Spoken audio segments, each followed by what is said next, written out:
I am live and welcome to another weekly live stream, trying to hopefully get this to be a weekly series and everything. And yeah, last week I was just celebrating getting 5k subscribers finally, but this week I kind of want to talk about Joe Biden just because I made a video on him that kind of blew up and everything, and I kind of want to talk about it a bit more.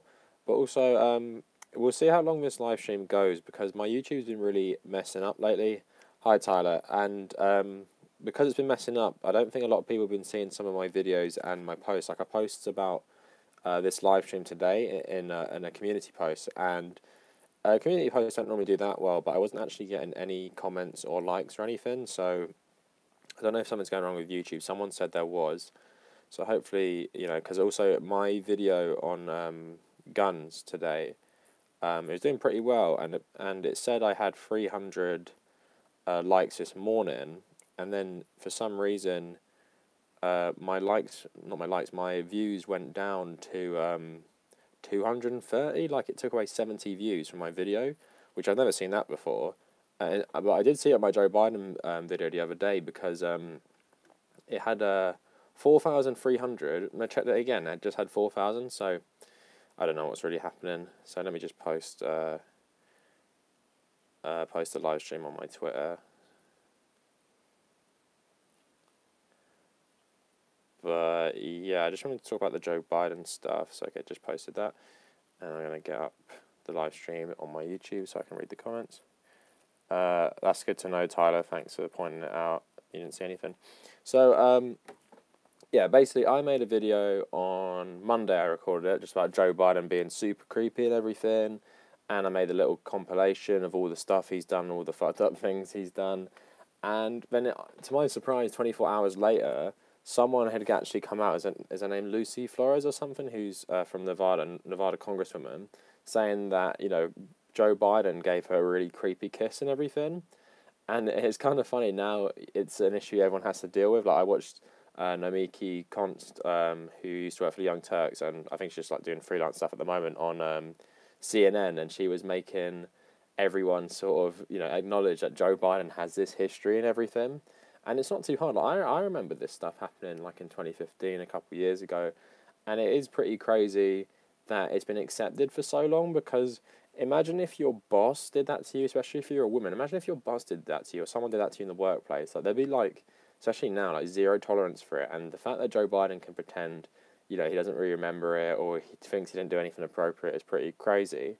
Not to mention he's a really shitty politician. And I find it pretty amazing how many white liberal women are defending Joe Biden, especially on Twitter, and it's like, how can you claim to be a feminist and be for, a progressive person for women and see what Joe Biden is doing, and just really accept it? It's pretty crazy, but I'm glad it's being called out. But it is annoying that the right wing have already hijacked the conversation about it, and what's annoying as well is that they support Donald Trump, who's how many sexual assault allegations does Donald Trump have against him? Like, is it 20 or something, and a couple of rape allegations, and people saying he's walked in on young girls at beauty pageants and everything like that. So the right wing have no moral high ground on this. And then you always hear the stories like, was it just a Republican congressman?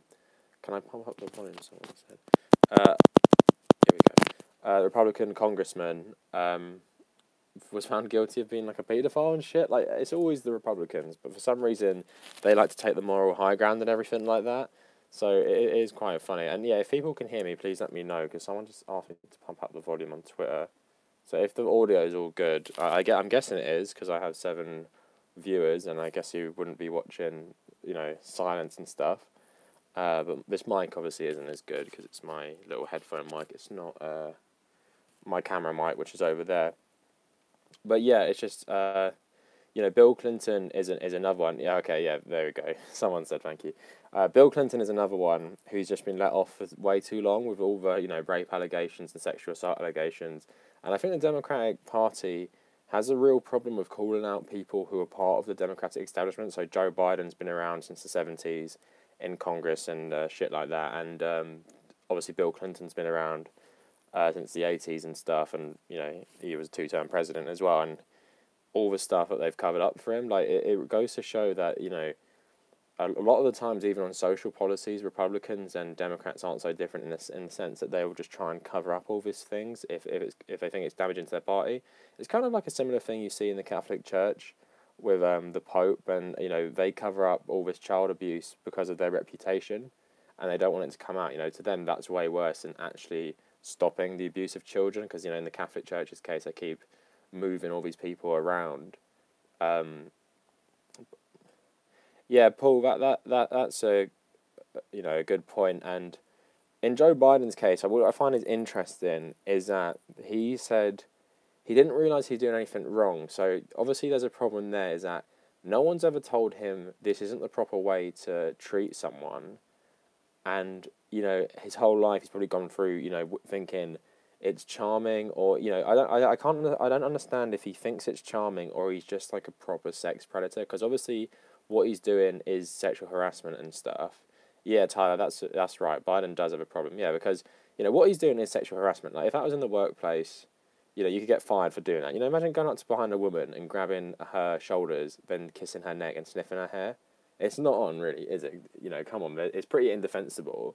But if he doesn't think he's done anything wrong, it goes to show the culture in his little bubble, maybe in Washington in general, is so messed up. Who wants someone to do that? Same. I wouldn't want a woman doing that to me, but I think that's a bit different because he has so much power. He's the vice president. He's just been around for so long. He's ran for president before and everything. And if the vice president is doing that to you and live on television, like, what are you meant to do? Get off me, you dirty pervert, or something, like say that in front of millions of people watching on the TV, which obviously you're not going to do. And, hopefully it tanks his presidential run. He hasn't even announced yet. And I hope he's looking at the options saying, do I want to put this family, do I want to put my family through this? People, even saying he might be a paedophile, which I think is a bit too far. And obviously there's not actually any evidence for him legit being a paedophile. Even people saying he hasn't broken any laws. And I don't think he has, but I think what he does, borders on sexual harassment. Yeah, Paul, that's a good point about Trump. When they're famous, they let you do anything. I think it's more the point that, when you're rich and famous, there aren't the same laws. Like, all the stuff rich people get away with, Trump, defrauding students out of money for his university. You think if you or I did that, we would, get off with a fine or something? We'd just go to prison for the rest of our lives. And it's the same with, like, Paul Manafort. Was he get 4 years? Wasn't he, like, committing treason against the United States? But because he's a wealthy fucking man, it's a joke of a system. But it goes across the world. Most people, 2008, how many people died as a result of the recession? How many people lost their homes, lost their jobs and everything?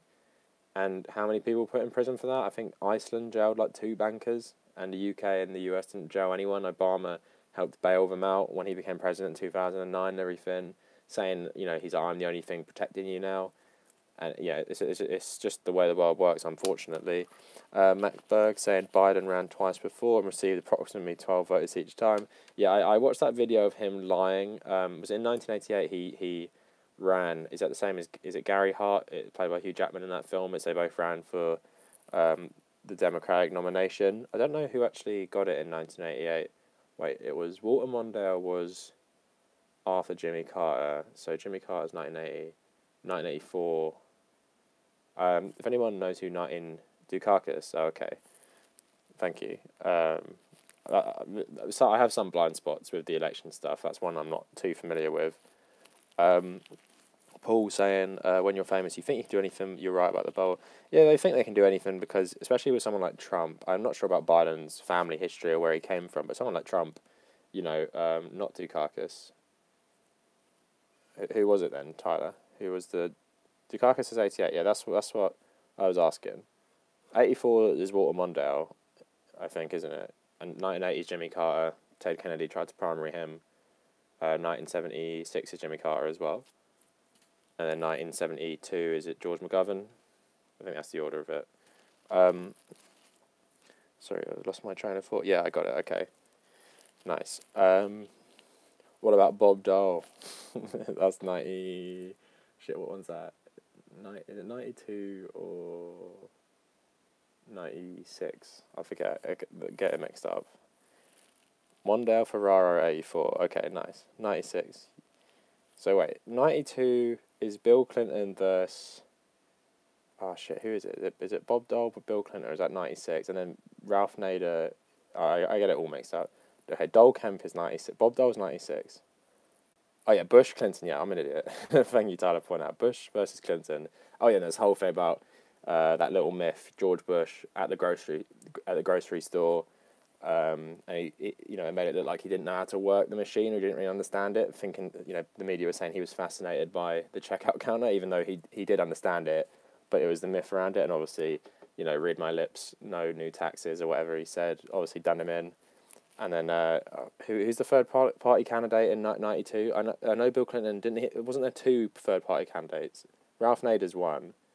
Wasn't there another one in the elections? Ross Perot. Yeah, there we go. It's interesting, the last two third party candidates don't get that anymore, which is a shame. Would Bernie Sanders run as third party? I would like to see that, but I doubt it. 90s politics is way different though. Like the standards back then is so high compared to now. Yeah, HW. Yeah, didn't all those accusations come out against George HW just before he died?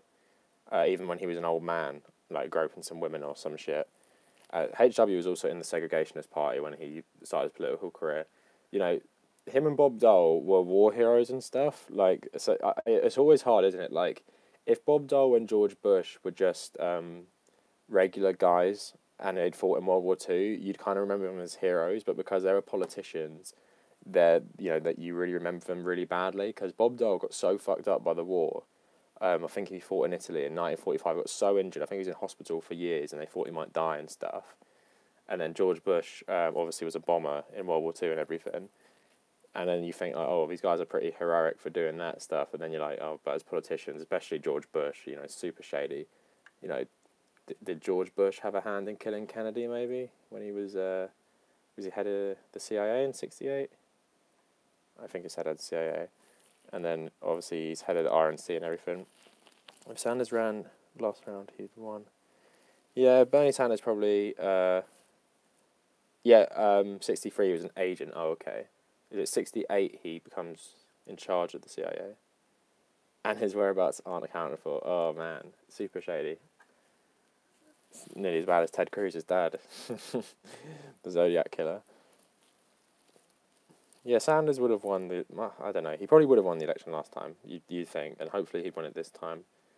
But Republicans are so stupid. You just need more independents to vote this time round, because you need people jumping on the Sanders bandwagon.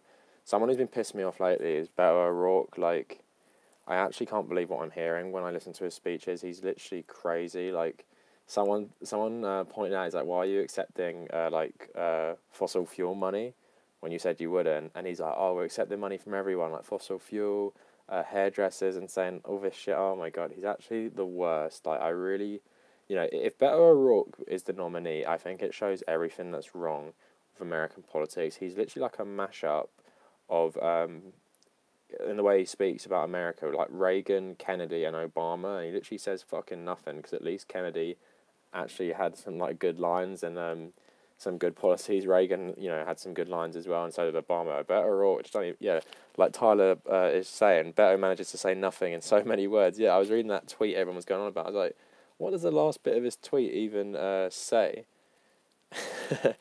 Mac Berg says Beto O'Rourke is literally the wacky waving inflatable arm flailing tube man. Yeah, exactly. I want to find this tweet and read it out. This is his tweet was actually mental. Like the last couple sentence of it, couldn't even believe what I was reading. But yeah, he's actually just such. I actually hate him. Now he's talking about Trans Visibility Day, because I bet, I bet he really cares about that. Cesar Chavez Day. He's such a phony, man. I can't believe people are actually getting excited for him. How can you back someone who's doesn't even have any policy positions? I don't know what's wrong with Americans, man. It's all like a show. It's like literally a sideshow. And do you know what makes me cringe about Americans? You see those crowds of people at political events, like waving the flags and the signs and cheering. Like, why do Americans cheer so much? Like, even at, like, concerts and game shows, I'm like, shut the fuck up. Why are you cheering all the time? You make me cringe so bad. That's one reason I like British people a lot more. Like, not going to happen as much. Okay, come on, where is this fucking Beto tweet? But, shit, here it is. Okay, here's the tweet. Let us be clear, we will not be defined by our fears or the smallness of our differences. We will instead be known by our ambitions, our aspirations, and the resolve for creativity, the service and sacrifice by which we will have achieved. Oh my god, I like that last line. Instead we will be known by our ambitions, our aspirations, and the resolve, the creativity, the service and sacrifice by which we have achieved them. So they won't be known by, our small differences. I think he's trying to say our small differences won't divide us. We're going to try and be ambitious with creativity, and that's what people will remember. I don't know. It's literally, as someone who edits words as like part of like my job and stuff, like I would literally cut out the whole, lot of that fucking tweet. Sorry, I missed a couple of comments. I'm going to get back to them. So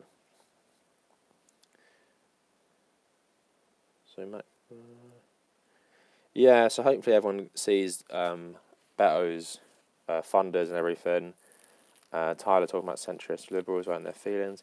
Yeah, I think centrist liberals, especially people for Hillary Clinton as well, back in the day, especially, part of my series, a British perspective on whatever, is trying to point out just how ridiculous Americans are in terms of, the differences between like socialism or whatever. It's like in America's case, your system is so backwards in so many areas that Bernie Sanders, he's not being like, here's socialism. He's like, literally, this is just such a rational fix for this problem that everyone else has. Let's just do it. And everyone else is like, oh, we can't do that. Like, the fact that Medicare for all hasn't been a requirement for someone to, like, talk about in a debate, like I said in one of my videos, talking in Britain, we've had it since 1947, literally fucking destroyed by World War II, and we can have it, but the richest country in the history of the world can't afford healthcare and stuff. Okay, giving some more comments. Beto, yeah. So Max saying that Beto isn't electable, but I don't get why he's being pushed so hard. And then James is saying because we maintain the status quo. Exactly. Beto is like Obama. All these speeches about how great America is. I think Pete, whatever the fuck his name is, Mayor Pete, I'll just call him because I haven't heard his last name be pronounced, so I can't say it. But he was saying like Hillary Clinton talking about how great America was. Like, that's not going to cut it anymore. And Beto's just like that. So was Obama. And so Bernie is an actual centrist. Well, Tyler, in British politics, he wouldn't be a centrist, but like even the right wing in general, even though they're trying to fund the NHS and stuff, they support in principle, universal healthcare and stuff. And being for universal healthcare isn't radical.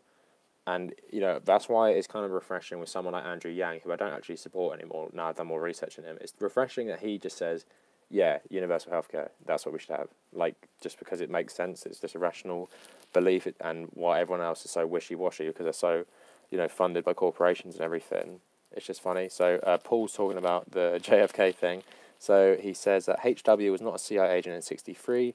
At that time, he was in the oil company business, becoming a millionaire. He was congressman in 1967 to 1971. Nixon made him UN ambassador in 1971. So when was he head of the CIA? Evan saying yes, because I know Evan likes Mayor Pete. Boot Edge. That is his name. Paul saying Ford made him top man at CIA. Okay, 1976. Okay, had nothing to do with JFK assassination. All right, thanks for that. It says otherwise. I like his $2 million.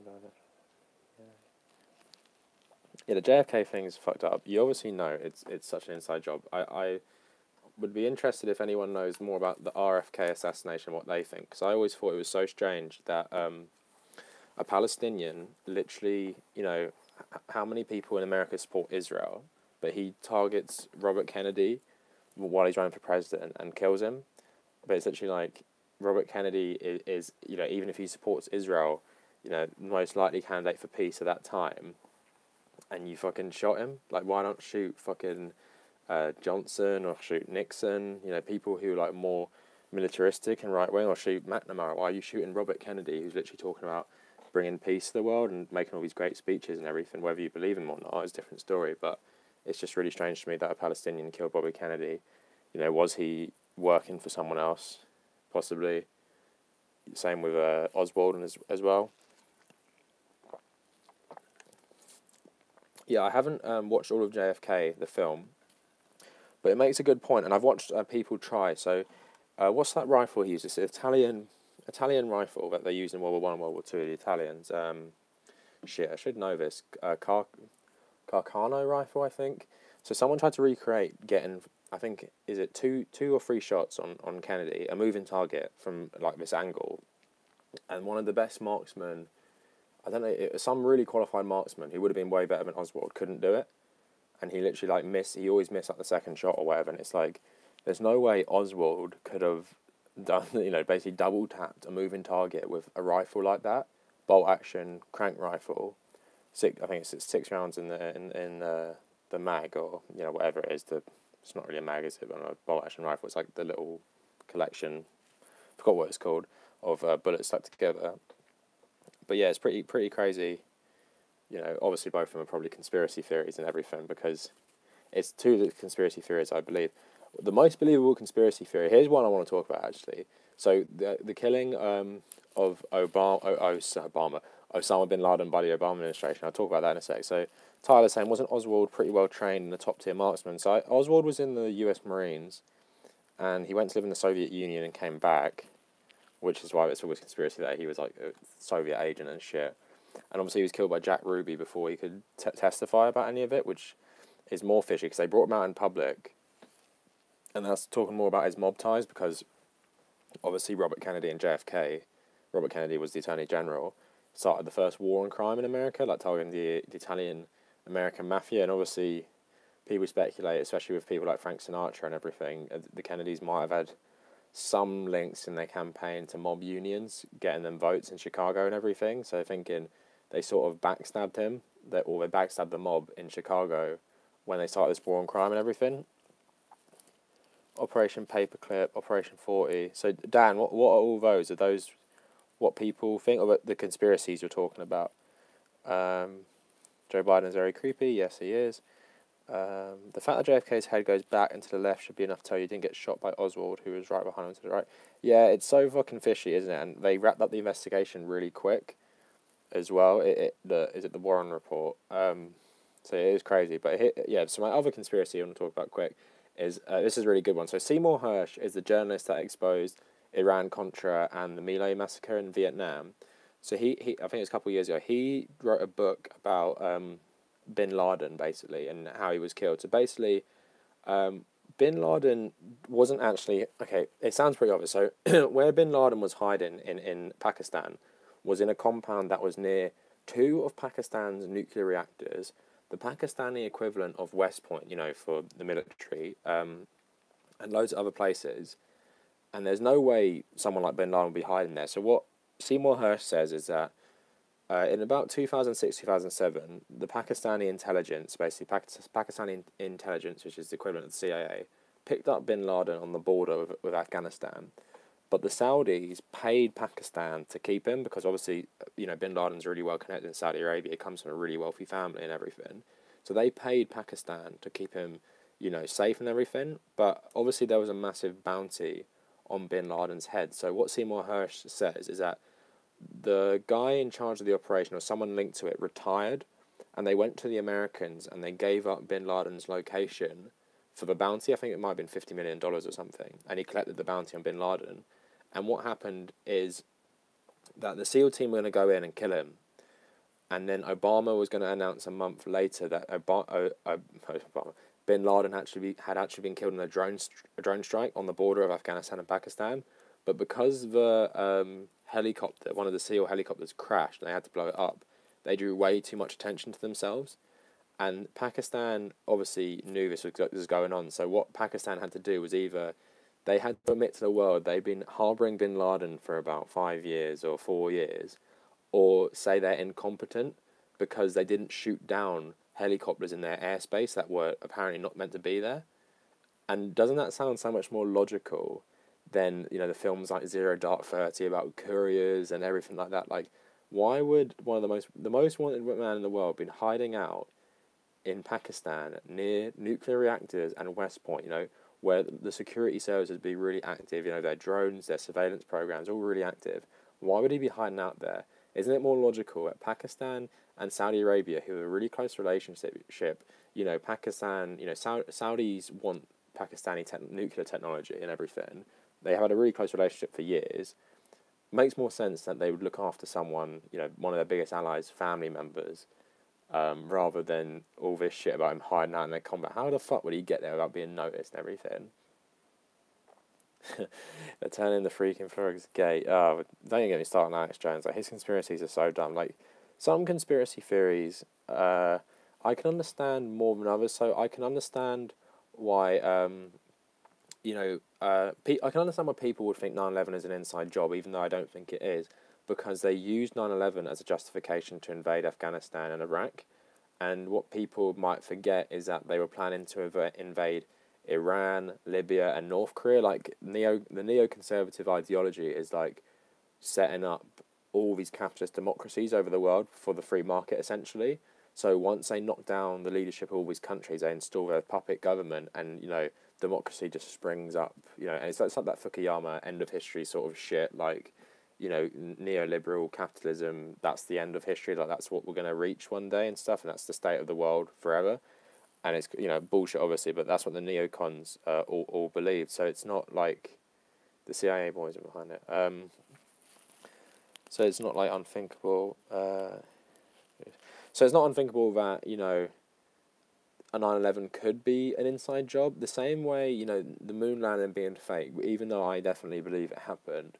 Obviously, that would be a massive propaganda victory in the Cold War, especially because the Soviet Union had put the first man and woman in space, and the first animal in space, and the first satellite in space. So obviously I can understand the logic behind faking that, even though I don't believe it. But things like turning the frogs gay, Sandy Hook being a false flag, like, these are just insane conspiracies. And what makes them even more insane is that even if, for them to be real, it just makes no sense, because what's the purpose of them being real? It's not benefiting anyone, and you have to live in such, a crazy reality to believe these things are all real. It's a conspiracy theory because, no one's come forward, really, and we have to just really speculate on who did it. Like, there's nothing really pointing to one group of people. Like, people think it's, like, Cubans, people think it's the mafia, people think it's rogue CIA, or a combination of all of them, so it's kind of hard to really, we have to have these conspiracy theories because we don't understand who directed it and everything, even though we cast a lot of doubt behind it. I was talking about Oliver Stone's movie earlier, Zorro. Dan saying, Part 1, Operation Paperclip was a secret operation to smuggle scientists out of Germany at the end of World War II, which would lead to MK Ultra, mine experiments, and also created CIA assassins. That sounds a lot like Call of Duty Black Ops, the 2010 one, which I'm not surprised by because, obviously the Soviets and the US both took the the German scientists away after the war and used them to develop, the space program and stuff like that. So I wouldn't be surprised if, used their research on other things. Yeah, that's a good point, Tyler. And Max saying, I think we let 9/11 happen. Bush had the report in August 2001 saying Bin Laden was determined to strike the US. They knew what was coming and knew they could use it to their advantage. I think Bill Clinton said something similar about his last term as president, saying they knew Bin Laden wanted to attack America and they were expecting an Al-Qaeda attack and they were close to catching Bin Laden, but he says they didn't finish the job or anything. So I definitely believe that, either through incompetence or if you watch something like Vice, that new Adam McKay movie, you see how sinister people like Dick Cheney are. Like, when 9/11 happens, he's sort of just plotting to invade Iraq and Afghanistan straight away with Donald Rumsfeld and everything. So, I'm not really surprised.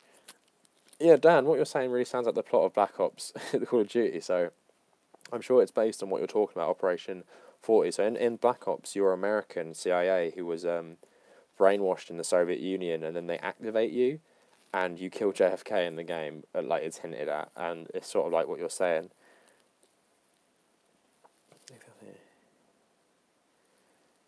Yeah, I guess that's true as well. Even if they knew they didn't really mean, they could prevent it anyways, even with the worst situation. Vice was good, yeah, I liked Vice a lot. something I didn't like about it, I think it jumped around too much. Like, I didn't really need it to go through all these periods. I wish it was more chronological. But it reminded me how angry I was about the Iraq War and everything, and a lot of it was pretty crazy as well. Good performances. I really liked Steve Carell, Sam Rockwell, I can't talk tonight. Sam Rockwell, and Christian Bale was obviously crazy as Dick Cheney. Like, such a good performance. Hi Anzo, nice to see you. Roro saying deep state is scary in their tactics for the ruling class. I don't think we have enough talk about how Bernie's going to fight against these powerful people if he wins the presidency, and the structures of power in our country has been captured by the elite. Yeah, I think that's a good point, because what people don't realise is, like, when you become president, there's so many special interests, but a lot of the time they do link to things that you have to care about. So, all right, for example, we talk about corporate interests and everything like that, but if you, like, you know, if Howard Schultz is the CEO of Starbucks, there are legit ways you can threaten a president by, like, doing stuff to make him look worse. Like, these people obviously employ many people in the US, and what if they're like, oh, we're going to take our jobs to China or India and stuff like that?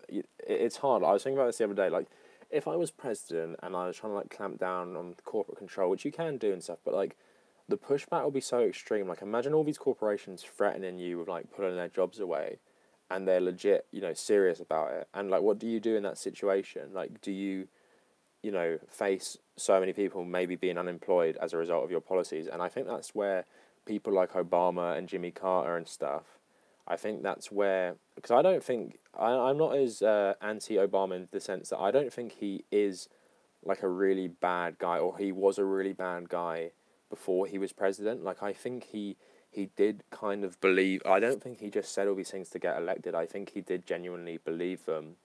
But I think when he became president, I think the reality just set in. Like, you know, he didn't even close Guantanamo Bay. That's such an easy win, isn't it? Didn't even close that.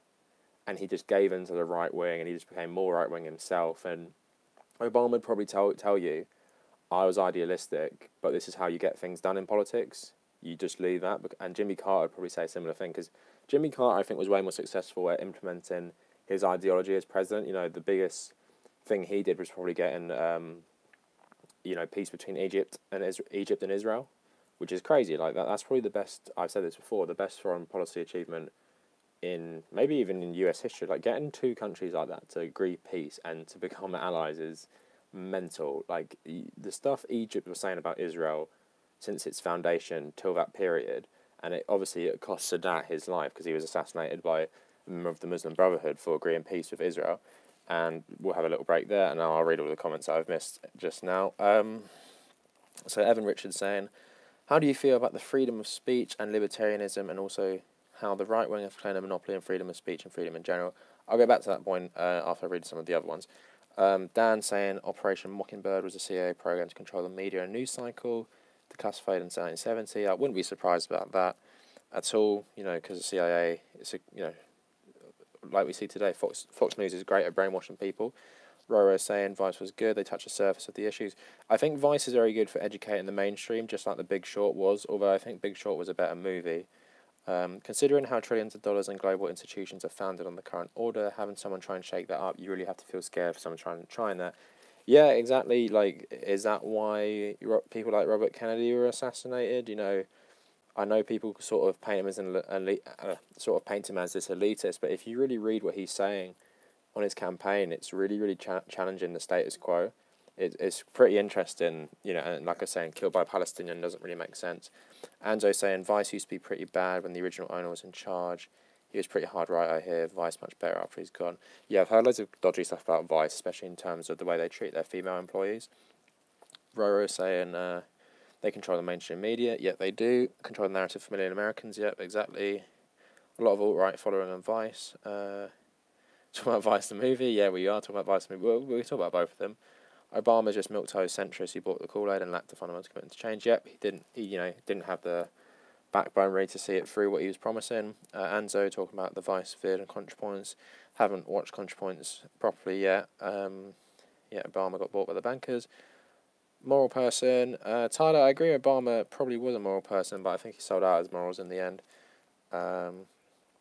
Mac Berg talking about the Golan Heights. Yeah, I did see that. giving part of Syria to Israel. You know, the Israeli policy by the Trump administration is actually batshit. What do they do? Come on. Chol, however you say your name. Fox News equivalent. Well, Rupert Murdoch owns Sky, and we have Sky News, but Sky News is actually, in a lot of ways, better than the BBC's coverage. It's way more impartial. I actually would prefer Sky News to BBC News, but it's not the equivalent because even though it's owned by the same people, it's just nowhere near like Fox News. It's actually pretty decent, to be honest. So yeah, we're going to talk about freedom of speech. So yeah, Tyler, have a look if you want to link it in the comments. I'll come back and read these later. So yeah, Evan was talking about how do I feel about freedom of speech and how the right wing have claimed a monopoly on freedom of speech and freedom in general. Well, I think the reason the right wing claim a monopoly on freedom of speech is because I think a lot of their beliefs are pretty unpopular in a lot of ways. So you know, the reason they defend like Nazism and shit like that in America, I think a lot of the time is because their own bigotry shares some similarities. Like Ben Shapiro tweeting all this stuff about, you know, how Arabs are savages and how like being gay is wrong and shit. I think they're a bit afraid their speech will be clamped down on, and I don't really understand it. It just, to me, it seems like they care about their right to be hateful being protected, because a lot of Americans criticise the UK a lot, and all this Count Dankula shit is so stupid. Like, he's such a piece of shit. I literally have no problem with him getting a fine for making his dog do Nazi salutes, because, you know, in this country we have strict laws against Nazism and stuff, which I am totally fine with, because the Nazis absolutely destroyed this country and killed so many civilians and stuff. I got no problem with banning Nazi imagery and Nazi speech and stuff. I think America's different because, one, America, you know, inspired the Nazi regime in the first place. So, and then, you know, America is like a racist slave state. That's what the foundations of America are. And two, America, so as a proportion of the population, you have I think it's 400,000 American deaths in World War II. I don't know what the, you know, comparison is with how many died in Europe versus how many died in Asia. But at the same time, you know, the population of the US is way larger, and the Nazis never attacked the mainland US. So I think Nazism obviously goes in hand with a lot of the racism in the US as well. But I think Nazism, you know, in terms of the history of the US, I think the reason they don't ban Nazi speech in a lot of cases is because they don't have a history of it. So in the UK, I'm totally fine. Ban all fucking Nazi speech. Kill all Nazis, essentially. Because I think it's ridiculous to defend stuff like that. Why would you defend speech from a group who would happily, once they're in power, get rid of your right to free speech as well as commit genocide at, you know, most groups in your population? Why do you want to legitimize that type of speech? And why can't there be laws against it? I don't understand what this obsession is with total free speech. It's crazy to me. Like, if you say something that's inciting violence or is you know, part of an ideology of genocide, authoritarianism, and general racism, I don't think it's unfair to say you should go to prison for that, because it's, you know, dangerous. And we've seen what happens, you know, whether it's Spain in the 30s, Italy, whether it's places in South America in the 30s as well, or, you know, obviously Nazi Germany. It's just something that should be stamped out. You know, what good can a society have from having Nazi speech legalized? And, you know, in America, are you comfortable, like in Charlottesville, seeing massive groups of Nazis walking around with AR-15s and handguns? Does that make you feel at ease? You know, do you think that's really a worthy cost of total free speech, seeing that, and having Nazis shoot into crowds of anti-fascist protesters? Which, you know, you can maybe say, yeah, it is, but I think it plays into the gun argument too. Like, Americans love their liberty to have guns, and literally you're paying for your right to own a gun with the blood of kids and the blood of churchgoers and everything like that. So I don't really agree with American arguments for free speech. So let's have a look at the comments. So talking about Vice still. Yep, Anna, it's better than Fox and the BBC, I agree. Evan saying he's so homophobic about Ben Shapiro. I wish I can speak as well as you when I speak to my friends. Do you think that guy should have been arrested, though? The guy who made his dog. Yeah, Evan, the thing is, obviously it sounds stupid on the surface. Like, oh, my dog did a Nazi salute and I got arrested for it. But at the same time, why the fuck are you doing that for the first time? Why? And you're making a joke about Nazism, but the joke is, haha, Nazi. my dog's doing something, like I'm teaching my dog to do a Nazi salute. I don't really get it. Like it's a little bit of a grey area, but at the same time, he's proven afterwards that he is a fucking racist piece of shit. So literally, if a Nazi's teaching his dog to do Nazi salutes, I don't whether I agree they should go to prison or be arrested or some shit. Maybe a fine will do, but the way he's playing this off that he's like some victim of censorship and stuff, like it just respect the law. If one of the caveats of the law is you can't make your dog do a fucking Nazi salute, because in our country we have lots of laws against Nazism, that's fine by me, because that's such a fucking weird thing to do anyway. Let's have more comments. I would disagree.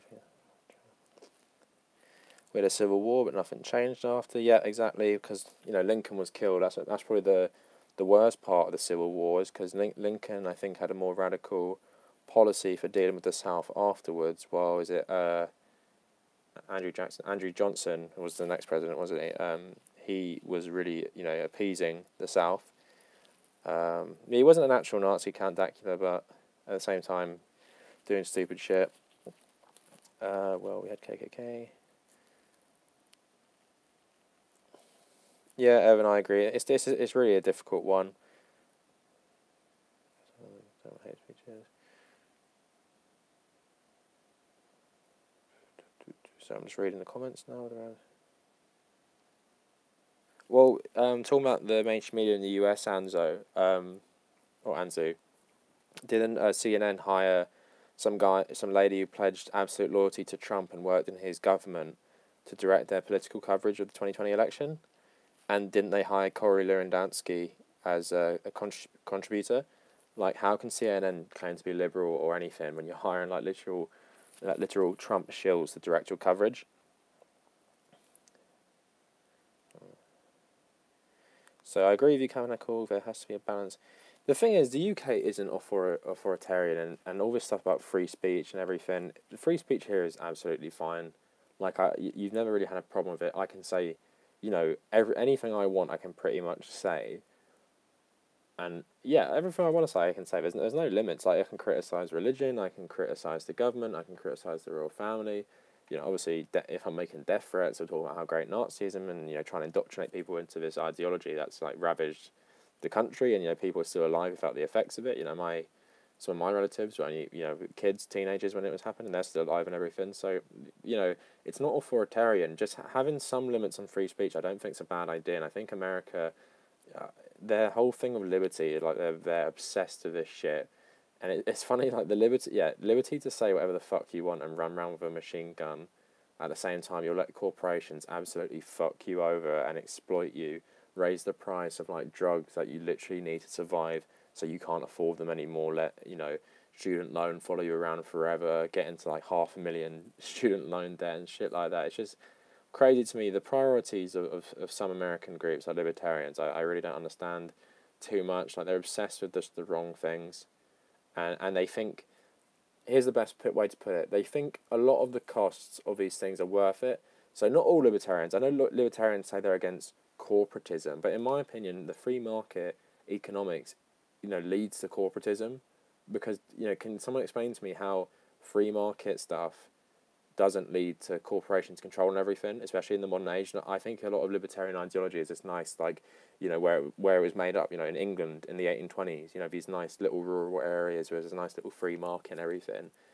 I don't think it's relevant to fucking, the 2020s, 2010s, where corporations dominate everything. Because, something's always going to dominate the free market, and then it just swallows it up. I don't think, if it's a free market without regulation, I don't understand how corporations aren't a result of that, or corporate control. So I don't understand how you can be against corporatism and for the free market. And I think it's the same things, like they're for free speech, but they'd be against Nazi speech. There's that quote, it's like, I don't agree with what you say, but I'll defend you with my life for your right to say, or some shit like that. Like, it's so ridiculous. And the same with gun rights. It's like, it's my right to own a gun. If kids get shot up in school all the time, that's just the price you have to pay for your freedom, which I always find a really, really stupid argument. So let's go into the comments again.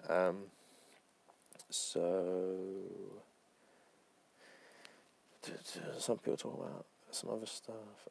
Why is America always more right-wing than Europe? I'll get into that. I'll save that comment for a bit. Mac saying, I can't help but feel any law against an opinion or belief is a bad idea, since it is up to interpretation by anyone in charge. As long as you don't actually engage or incite violence, it shouldn't be illegal. I respect that opinion, but at the same time, you know, Nazism, isn't there somewhere you draw the line, especially if you live in a country that has seriously been fucked over by it? You know, like, Hamburg got bombed for a year between 1940 and 1941, and they kept sending V rockets over. You know, that killed a load of people, and then you know, killed 400 British men and women in the war, and that's what the ideology led to. And you know, if someone's literally spreading Nazism as created by Adolf Hitler and the Nazi Party and stuff, I honestly don't have a problem with that. I can understand, you know, the fear of, like, so for example, I criticise Islam a lot and stuff, and you could say, what if they say all criticism of Islam is Islamophobic and you're racist and you can be charged with that? Obviously, that is something, you know, if that was a result of banning Nazism, but I don't think that is what it is. But I can understand the fear of being like, you know, if I'm criticising Islam or Christianity or some shit like that, or even Judaism, and then you can maybe associate it with a race of people, and then maybe make it like illegal and stuff. I can see the fear of that happening, but at the same time, I think just let's make an exception for Nazis, like the UK does, and just ban Nazi speech. And I think the UK is pretty good with shit like this. And we also banned like Islamic hate speech as well. Like what's his name? Ajam Chowdhury went to prison. I don't know if he's still in prison for just promoting ISIS and stuff. So I think there are some certain things that you should ban and stuff. So James Anderson says, all the major media outlets are bound to monetary issues. That's why you almost never see any Bernie coverage, and that's why it's mostly negative when you do. Yeah, that's exactly right, because, you know, a lot of the people that own the corporations have more interest, they have sponsors and everything, and the fact that they've been showing the Beto O'Rourke rallies, which have about 5,000 people, when Bernie's been getting, like, way more, just shows you everything you need to know about them. Yeah, like Anzi was saying, same as me, hired a GOP, not even just a GOP operative, a Trump operative to oversee the 2020 campaign coverage. Tyler saying, I actually think the CNN is as biased against the left as Fox News. It's almost worse because CNN types into centrist. Yeah, CNN is pretty bad as well. I think it's biased against anyone who's anti-establishment, so I don't think they care if it's left or right, and I think that's why they love conservatives as well. Yeah, James Anderson, that's right, letting conservatives on to expand their market. Mac thinks free speech laws could be used against the left to second someone like Trump is in charge. Yeah, I guess that's the fear, isn't it? And that's another good point. I can't say her name. The guy with the anime profile picture. I know you comment on all my stuff. Mr. Inu Hanyu123. That was Stephen Fry. So basically, Ireland still had blasphemy laws, but they were never really enforced. But I think he got charged with it. I think they're voting to repeal it this year because they've just repealed, or not repealed. They made abortion legal and made gay marriage legal. That's Ireland recently, and they're having all these referendums and everything. And because what people don't understand is that, because I'm half Irish, Ireland isn't actually very religious these days. It's just they associate with being Catholic because of the history of Ireland, where Catholics, it's almost like a race of people, for example. So in Ireland, basically in Northern Ireland, the Protestants are English descendants, whereas the Catholics are native descendants. So it's sort of like you say you're Catholic to distinguish that you are like a native descendant from the original Irish people, rather than someone who's Protestant who's actually from the English settlers and stuff. And lots of people in Ireland don't actually believe in Catholicism. Obviously, the history with the Pope and child abuse. A lot of younger people, especially, absolutely hate the Catholic Church. So when you have all these referendums about, you know, blasphemy, gay marriage, things like that, it's overwhelmingly voted in favour of, because the young people and the people who are anti the Catholic Church and everything are voting for these things, which is really nice to see, because most people in Ireland aren't actually that religious. Contrary to popular belief, you'd imagine that they are quite religious, but they're really not. So Mac is talking to Anzo. Yeah, Fox sometimes gives people more fair interviews, like Andrew Yang and who do they interview? They interviewed someone else. They gave quite a fair interview too.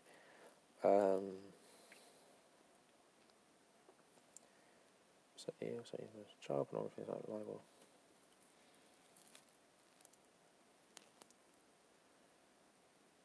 Mac, I think you might be a bit not naive, but I think you might be underselling how popular Nazism is getting again, especially in Europe and the US. It's obviously rebranded as something else, like maybe technical Nazism, as in the beliefs in Nazism, but very similar beliefs like white nationalism is super popular. Like Laura Southern, where she has like more than 700,000 subscribers on YouTube, like outward white nationalists, and there's a whole part of the internet just like that. And I think a lot of the time people like Ben Shapiro, and others play into the narrative, like even PewDiePie, like talking about like the Great Replacement and shit like that. Like I think, you know, that is Nazi speech in my opinion, because it's super similar to what the Nazis actually believe in. It, you know, white nationalism is very similar to Nazism. But I guess I get your point about banning stuff like that. Just creates like, I don't know, like they're martyrs of free speech and stuff. Yeah, Anzi, I think the fake news and Fox News and everything like that, I think the success of it is brainwashing people, especially people who are uneducated and older, which makes it hard for people like Bernie to appeal to more people. So people talking about presidential candidates. Oh yeah, no problem clarifying Ireland. Oh, the Mayor Pete they interviewed, okay. I think that sometimes they like to stir up some shit, because like Tulsi Gabbard is obviously going to hold a lot of the Democrats to account and expose a lot of their shit, so I can see why they have him on. I doubt they'd ever have Bernie Sanders on though, because they're actually scared of him. So yeah, a lot of people disagreeing with me on free speech, which is fine. Oh, okay. I didn't realize that. So, the Israeli lobby has made laws in 26 states saying boycotting Israel is anti-Semitic. Yeah, that's a big problem, isn't it? Because the power of these lobbying groups and everything. I think we have something similar, not similar, because we have boycott, diversity and sanctions, whatever the fuck it's called, like that student group that boycotts Israel and stuff. And recently they were banned from entering the university, and the Queen visited because I thought they'd protest the Queen and stuff. But yeah, that's a good point as well. Like, especially in American politics, when it's so controlled by corporations, would the Saudis be able to, you know, make it illegal to criticize Islam in some states? I know that would really never fly in like the US, but you know, it's possible, I guess, because I guess the Jewish, you know, American Christians, you know, want Israel to be around to bring about the end of the world, like the lunatics they are. So I think it's an easier alliance for some American Christians.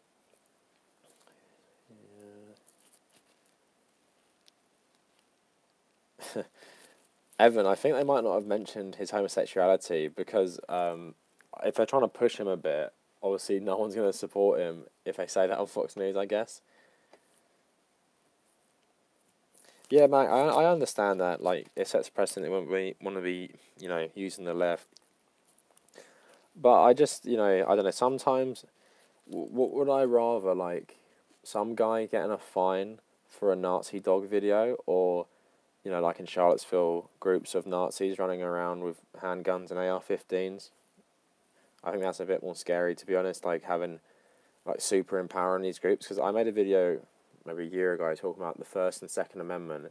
Is that like a recipe for disaster? Because you have absolute right to say most things and the right to own firearms. And is that a bad combination when you put, you know, every group in America can organise with firearms if they want to?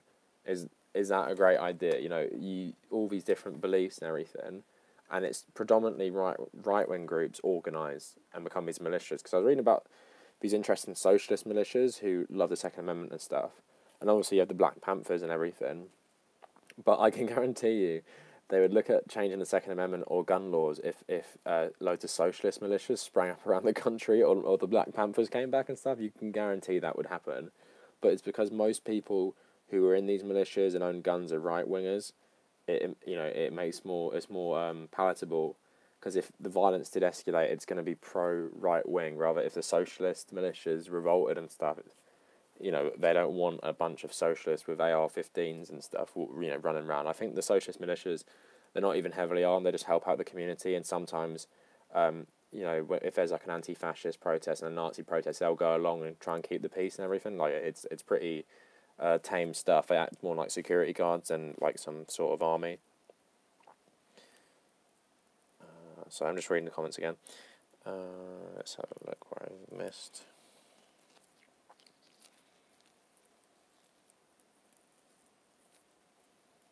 People ask about US.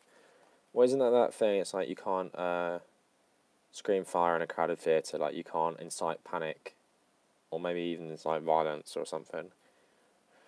Why are Christians more radical in America than England? Okay, I might tackle that one. Yeah, Evan, don't listen. When you're going down the Zionist shit and route like that, it's quite dangerous and quite a way where people get into being proper anti-Semitic. The thing you got to realise is it's pretty simple. It's Israel have lobbying groups. Israel donate a ton of money to people, and as such, people are super pro-Israel, especially in America, and it's mixed in, especially in America, with right-wing Christianity, which part of evangelical crazy Christianity is that Israel needs to be around to bring about the end of the world, because in the apocalypse is in the Bible, it's all about New Jerusalem rising up from, into heaven, where God comes down and crushes, for example, the Romans or something, because the Romans are the enemies of Judaism or Christianity and things like that. So the Christians think, Jews are essential to this prophecy coming true about the end times and stuff. So it's some crazy beliefs, but it's pretty simple. Just think of the Israeli lobby groups like a corporation, just donating money. It doesn't need to be into this whole thing that the Zionists control the world and everything, which people buy into and everything like that. So I wouldn't go down that route that people often do and become super anti-Semitic. So just be careful with stuff like that. So I'm just reading the comments again. So Andrew's explaining about right-wing Christians. Sorry if I've missed some of these. Okay, so not many comments addressing me directly. So yeah, why are American Christians more right-wing? So basically in England, our version of Protestantism is actually very similar to Catholicism, because basically Henry VIII, who's one of our most famous kings, made the Church of England because he wanted to get a divorce from his first wife, because he wanted a second wife because he couldn't get a male heir to his throne, and he had this massive debate with the Pope. But people don't realise it's not just about that. Papal politics and stuff back then is way different. Like the Pope and everyone wanted more control over Europe, and Henry VIII kind of like stood up to them in a way, and he did want a divorce, but he kind of wanted less papal control in England and everything. So he created the Church of England, and that's our Protestantism. But during the Civil War in England in the 1600s, you had the Puritans on one side, who were more fundamentalist Christians, who were challenging the monarchy, who obviously the monarchy are the heads of the Protestant religion in England as well. But what happened after that is that there were even more crazy Christians who were so crazy, they got essentially chased out of England, and they went to America and they settled in places like New England and shit like that. And that's like a part, the Pilgrims, I think you call them in America. And I think that's part of the foundation for insane Christianity in America. But I think it's just cultivated a lot by the propaganda. So, for example, we had like the Red Scare. It's also part of the racism, really. Like Christianity was used to justify slavery. It was used to justify the Confederacy in the Civil War. It was used to justify eugenics after the Civil War. It was used to justify the hysteria around the Red Scare in 1919 and the 1950s and everything. So I think it's just why America was founded by non-conventional Christians. Like Thomas Jefferson edited all the miracles out of the Bible and said, hopefully one day when we talk about miracles in the Bible, we'll remember them like how we remember the Roman gods, like we just won't take it seriously. That's mental. Imagine if Obama said that. He would not get elected president, but Thomas Jefferson did it. And obviously George Washington was a deist and everything. So it is kind of funny how a country that was founded on essentially Enlightenment ideals in many ways became so insanely Christian, like probably one of the most mainstream insane Christian countries in the world. Like Mike Pompeo literally believes in the apocalypse coming soon and stuff, and he's the Secretary of Defense. Absolutely mental.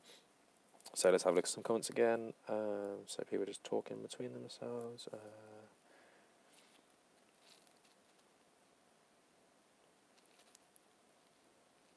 Sorry, one sec. Salem witch trials. Yeah, I'm talking about that sort of stuff as well. That plays into New England and everything. Okay, so not many other comments for me there, but yeah, American Christianity has really been successfully weaponized, and it's I think it's more like a Cold War propaganda thing. It was really meshed into patriotism. So, for example, I want to make a video on this in general. The NFL shit, Christianity and patriotism and even sometimes white nationalism is just inherently part of American patriotism. Especially, for some reason, Christianity in a country talking about, freedom of religion, you got to be Christian. And then Eisenhower added, like, in God we trust, all the money and shit. But, Tabernacle, did the right-wing Christian... Yeah, so basically, so you had the Reformation in the 1520s. Reformation, I always say the wrong one. Reformation and Enlightenment. Okay, Reformation comes first. That's when Martin Luther published the Diet of... he met at the Diet of Worms or something to set out what he believed in, and he posted that thing on the door talking about why the church was so corrupt. But Martin Luther started Protestantism, but you had other people branch out. So John Calvin was French. He wasn't a Lutheran, and he had his own beliefs and everything, and they're very different from each other, whereas English Protestantism is very, very similar to Catholicism, which is more traditional and conservative, where Protestants are often way more austere, and especially in terms of Calvinists and shit like that, it's more about being really pious and basic in your servitude to God and everything, and it's more crazy.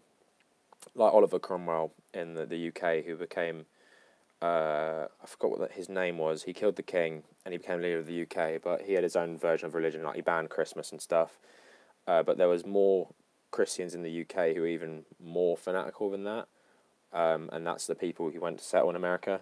Obviously, you have like Jamestown and stuff. That's not by Puritans. That's by, followers of normal Protestantism, because it's obviously part of the English government. Who went there? It was Captain John Smith, had the backing of the crown and stuff. So, not everywhere in America was founded by these insane Christians, but New England was really settled a lot. A lot of it after the initial founding by crazy Christians. So,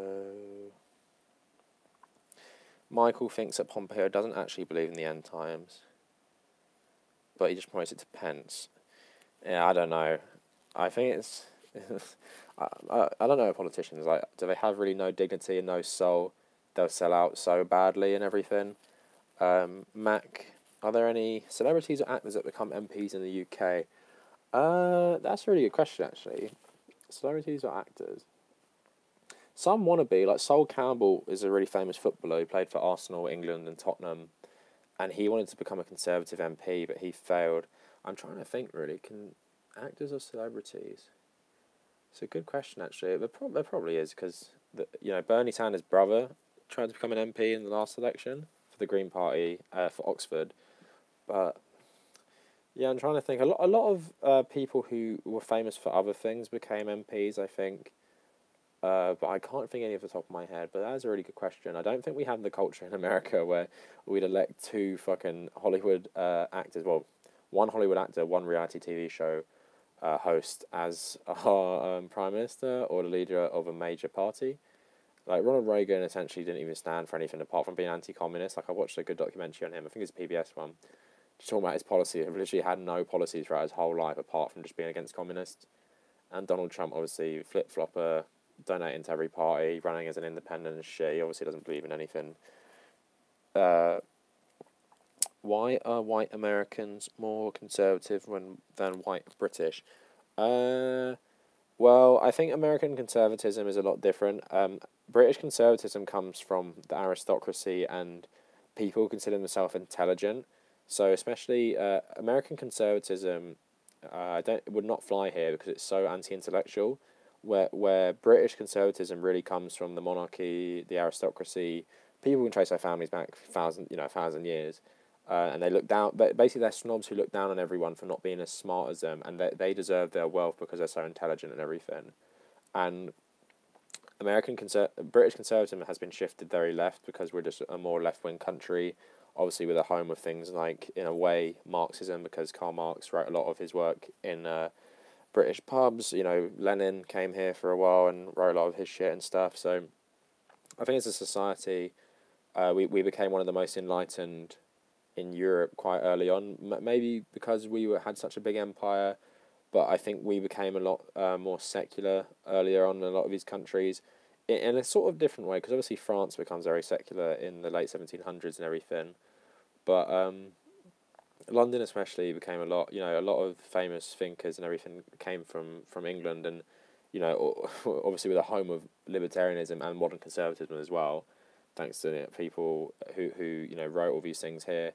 But it's interesting, yeah. I think just because we've been shifted left, and I think World War One and World War Two have a lot to do with it, because World War One absolutely destroyed this country, 800,000 British men died. You can't even imagine that number today, and it's just extreme poverty when they came back.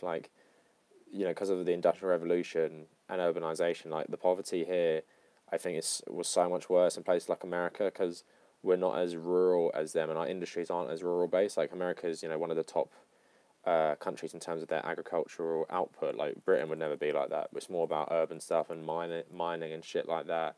And I think as a society, we've just been pushed left. And then World War Two, I think, final nail in the coffin for, not being a socialist country in parts, because, the government we elected in 1945 brought in a lot of the socialist policies we still have today, because the country was just fucking on its knees, so poor, so many people had died. And, soldiers coming back from war, obviously they need free healthcare and, better housing that's paid for by taxpayers and stuff. So I think that's why. And in America, because it's just gone from strength to strength to strength, and they believe their success is associated with capitalism, and I don't think they've ever had to backpedal and be like, no, we need to take care of our citizens first. It's kind of like a more Darwinist vision. It's in America, you can be who you want to be, you can make it, anyone can be president if you work hard enough, because that's just the freedom and the capitalism we have here. But in reality, obviously America is not like that, and people are so poor. The UN says, I think it was Alabama, one of the worst places in the Western world for poverty. And it's just this myth, isn't it? I think the UK did a bit better to address that after the war, just realising, we can't keep selling people this myth about capitalism, working for everyone and working hard and you'll have a good life, because that's just not the way it works, especially in a system like that. So, yeah, let's move on. I'm going to read some more comments. White folks everywhere, power on the head.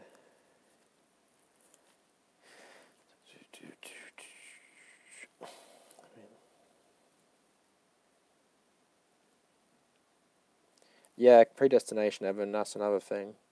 Forgot about that. Yeah, extreme Protestantism, exactly. Andrew said, learn the right wing hijacked Christianity. When Peter started the Catholic Church, who was much more traditionalist and sexist, Jesus was definitely the most progressive liberal of his time. Gavin, I call the Crusades one of the best examples of far-right Christian fundamentalism. I'll touch on the Crusades in a sec. Don't forget when Arnie was governor of California. Yeah, that is actually so strange, isn't it? Didn't Eddie Izzard make a run a couple of years ago? Oh, that's interesting. I didn't know that. My girlfriend actually interviewed him for Victoria and Abdul. We played Prince Edward in it. Barely speaks English, but you're on the biggest state. Churches don't pay any taxes in the US, which allows for organisations like Scientology and Mormons to be huge real estate owners. Yeah, like Salt Lake City, everything's owned by the Mormons, isn't it? I think the football team's even owned by the Mormons. Now, I'll explain the Crusades, because part of my history degree, I did a module on the First Crusade, and I know a lot about it. I'll just cover some of the topics first. Oh, that's interesting. Vanessa Redgrave and Martin Bell, I didn't know that either. What the current beliefs stuff. Alright, Phil, off his tree, if you're still here. Cheers for tuning in. See you later. Religion doesn't make one evil. I think religion can make normal people do evil things. Their experience. Yeah, Tyler, that's a really good point, actually. I hadn't thought about that, because, the US is such a bigger country with all this opportunity in terms of, their imperial expansion.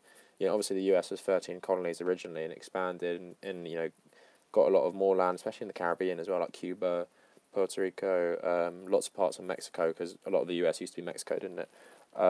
That's interesting, yeah, because in Britain it just, urban sprawl just, took over a lot of these areas, whether, there wasn't really anywhere else to go. So that is a very interesting idea. Are you Marxist? Okay, so wait, let me just write these down quick. because I don't want to forget. Someone's made some good questions. So Crusades, question mark, Marxist, question mark, because I want to answer these. So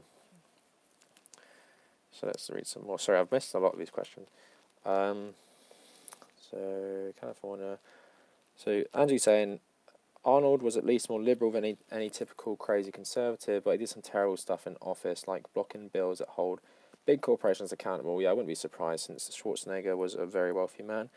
The best Republican is still going to be pretty bad. The last good Republican president, or the last decent one, was Gerald Ford, because he's actually a decent person. The last actually good president was probably Eisenhower, in a lot of ways. Was FDR like Clement Attlee? It's hard to compare them. Clement Attlee's agenda was more revolutionary because it's socialised medicine. It's different to Medicare and Medicaid. And also Clement Attlee, FDR was president during World War II, during the Great Depression, and he's president for 4 terms as well, so it's quite different. Huey Long, I don't know anything about him. If you want to write in the comments what era he's from. Alright, here we go. So Crusades and Marxists. Okay, I'll do the Marxism one first, because that's quicker. Am I a Marxist? Which people like to call me as an insult all the time on my channel. I'm not a Marxist, but I think people who say they're just one label are quite disingenuous. Like, I don't think you can say, I am libertarian, I am capitalist, I am Marxist, I am whatever, because I think we're all hypocrites at the end of the day, because, I primarily agree with the Marxist interpretation of international relations and the Marxist interpretation of what capitalism is, but does that mean I want to live in a country controlled in a Marxist way? Like, obviously the end goal of Marxism sounds very nice and everything, we're all free. We don't have to worry about money and wage slavery. You don't have to worry about oppression from capitalism. But it's obviously pretty unrealistic, because if one country is just trying to be Marxist, like really, truly Marxist, can that even work?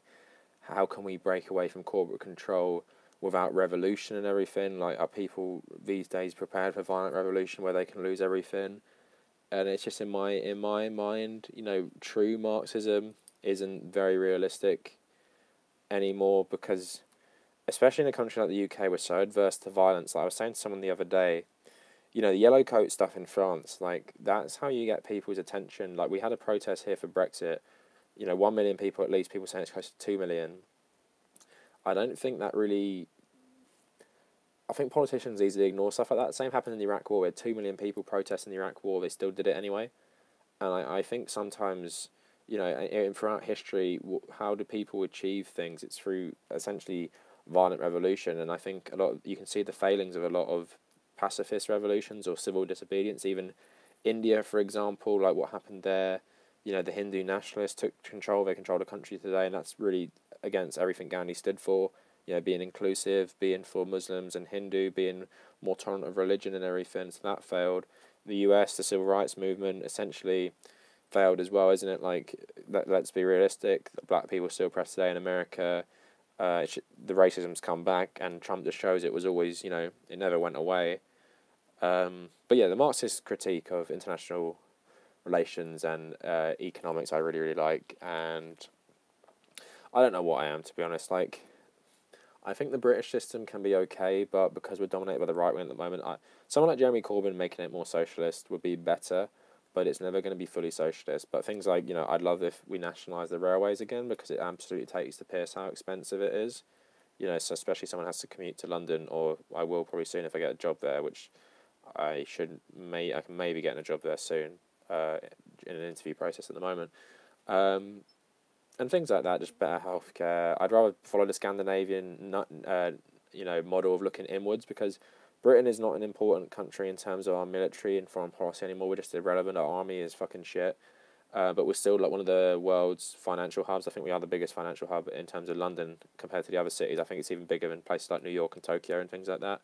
So it's a hard one. I don't know what I am in general. And obviously, in my opinion, I hold quite like quite you might even call them not right-wing beliefs, because they should be socialist beliefs, but like in mainstream politics today, being anti-religion is not something socialists generally are, like scathingly anti-religion like I am, which is a bit annoying. But yeah, I don't think it's hard to define yourself as anything these days, and I think anyone does, because we're all hypocrites at the end of the day. You know, I say, you know, because your just beliefs change, like, you know, another thing with Marxism is that you have to not like everyone, but, you know, think every human has the same potential, and I don't subscribe to that, and I fucking hate everyone in general, especially when I'm just in my general life. I'm just like, I think about something like, you're just a waste of space, man. Like, what are you contributing? You're just an awful person, and how can I reconcile that with wanting everyone to have like an equal life and, you know, equal opportunities and shit, when like I just absolutely hate you? So I think everyone's hypocrites in those regards, but I agree with a lot of Marxism. Wouldn't really say I am a Marxist, but not because I disagree with it. I just don't really like sticking labels and everything, and I don't agree with everything in general. And I think Marxist assessment of the world and foreign policy is the best way to describe what I think. Other than that, I'm not too sure, to be honest. So I'm going to get to some comments thing. Angie says the label thing's going to make people kill each other. It's getting bad. Yeah, that's true. Max telling me about Huey. He was a governor and then senator from Louisiana and ran things in a very unilateral way. He was very popular in the state and was planning on running against FDR in the primary when he was killed. Oh, Huey was killed. Who is he killed by? But that's interesting, though, because socialism back then wasn't as dirty. I was reading that Harry Truman quote about socialism. I don't know if it's real, talking about how it's been made dirty to make, you know, by basically the capitalist class and everything. So Andrew saying Marxism, communism, socialism are painted as complete smears in the hyper-capitalist McCarthyite culture. Yeah, I agree. Like, people thinking just calling me Marxist on YouTube is an insult. Like it, and I think that goes to show the failings of our media. Like, it's like, just saying Marxism and stuff, people think that's like a smear and that's a bad thing. And I think even education, I was talking about in my last stream, like the way we were taught about Marxism in school was basically like Marxism, and then you learn about the Soviet Union, but it should be Marxism, context of when it was written, then you learn about 1948 and the revolutions onward in Europe. That's what it should be, not here's Marxism, here is Stalinist Russia. And then in your mind, subconsciously, you're always going to associate Marxism with Stalinism, which was brutal and horrible, you know? And I think that's a part of the, not brainwashing, but I think it's the implicit bias against communism and against Marxism in our society, and I think it manifests itself in our education as well. So Max talking more about Huey. He has a program called Every Man a King, and was for wealth redistribution, promising a house and an automobile for every family. He thought the only thing that could stop socialism. Thought was the only thing that stopped. Okay, that's interesting. That's sort of not exactly, but Bernie's sort of promising that at the moment. Oh man, no, don't donate. Hail Satan, won $300 at the blackjack tables. Oh nice, so I'm spreading the wealth. Oh, you're a true socialist, redistributing the wealth for everyone. No, thanks, Mac. I really don't want you to do this, but you know I appreciate it at the same time. No, thanks a lot. I'm gonna get to your everyone else's comments as well. But yeah, that Huey guy sounds really interesting. I need to look into him actually. So sorry, anime guy, Mr. Inu Hanyu123. I need to get that better because I do see you comment a lot. I'm a social democrat, but I feel like socialism is a star in the sky in regards to what extremes we have to take in America to take it back from corporatism and far-right control. Yeah, it's something to aim for at the end of the day, and, you know, more people aiming to do it, it's not going to hurt, you know, if you get some socialist policies along the way by reforming the system. Yeah, James, I know nationalism made the trains late in the 70s, but at the same time, hopefully we're at a better place now in terms of our economy, because the British economy in the 70s was in the shitter. So hopefully we're better now, where if we nationalise it, we can make it more affordable and run properly as well, because that's what I want, because I fucking hate paying like £15 a day for a train. Like, it's so annoying, or more. So Evan saying the significance of the protest, make it stand out, like the Yellow Jacket protest in Paris and the Umbrella in Hong Kong. Makes a lot more, yeah, the Hong Kong one's good as well, Occupy in Hong Kong. It's just like civil disobedience, not like a friendly march where you're all like posting on social media about going and having a great time. Like, who gives a shit, man? People need convictions and to cause trouble for people to make them realise that you're in a democracy, you should be beholden to the people, and you're elected to represent the people. You're not elected to represent yourself, and you shouldn't be manipulating people to further your own career and interests. You should be beholden to the people, and that's why violent protests a lot of the time, or civil disobedience at least, blocking, transport routes, blocking places like that, crowding in, inconvenient areas. That's a good way to remind who's in control that they are at your mercy. Like, in the old days, if they fucked you over, you just kill them. And that was just the way it was done, like in the revolutions in France or in the revolutions against kings and things. If they were messing you about, like in England, for example, they would kill you, because that's just the way it was back then. It's not like today, where, not saying we're pussies, but people, the best thing for capitalism, for the elite, is that people are too wrapped up in the capitalist system and everything. We've got too much to lose now, it is what's happening, where back then people didn't have anything to lose, really. So going through some more comments. So Andrew's saying, I'm not even Marxist, I'm a democratic socialist that realise everything the US teaches is capitalism good, Marxism bad. Black and white, case closed. Yeah, that's a good point. So Andrew's saying, social democrat is being rebranded as democratic socialist because of the slip up, but yeah, I am more social dem. Was Dwight Eisenhower like Harold Macmillan? I don't know enough about Harold Macmillan to make that comment. Obviously, they are Prime Minister and President at the same time. Yeah, they were actually. Anthony Eden resigned in 1956, I think. So yeah, they must have been. Watch The Crown on Netflix if you want to learn more about Harold Macmillan. It's a good show. Anzu, I remember when I was growing up Christian, kept being fearmongered about how Satanists are pure evil, while the church is pure good. Later grew up and realised Satanists were yeah, Satanists don't even believe in Satan. They're pretty much just generally good people. Christians are the hypocrites, and I'd say there's much more in the world. Religious people who are hateful in a way. I wouldn't say good or bad, because obviously, even believing in this shit. Say like you're a Muslim in like some Muslim majority country with all these laws against gay people and atheists. Doesn't mean you're all bad people, essentially, because you believe in that stuff because you've been brainwashed from a young age and by society. At the same time, it's not great, and it really speaks to why religion is so bad, just brainwashing everyone to be so hateful. Max saying, by the way, Huey Long was assassinated by a family member of a judge that he ousted due to political reasons.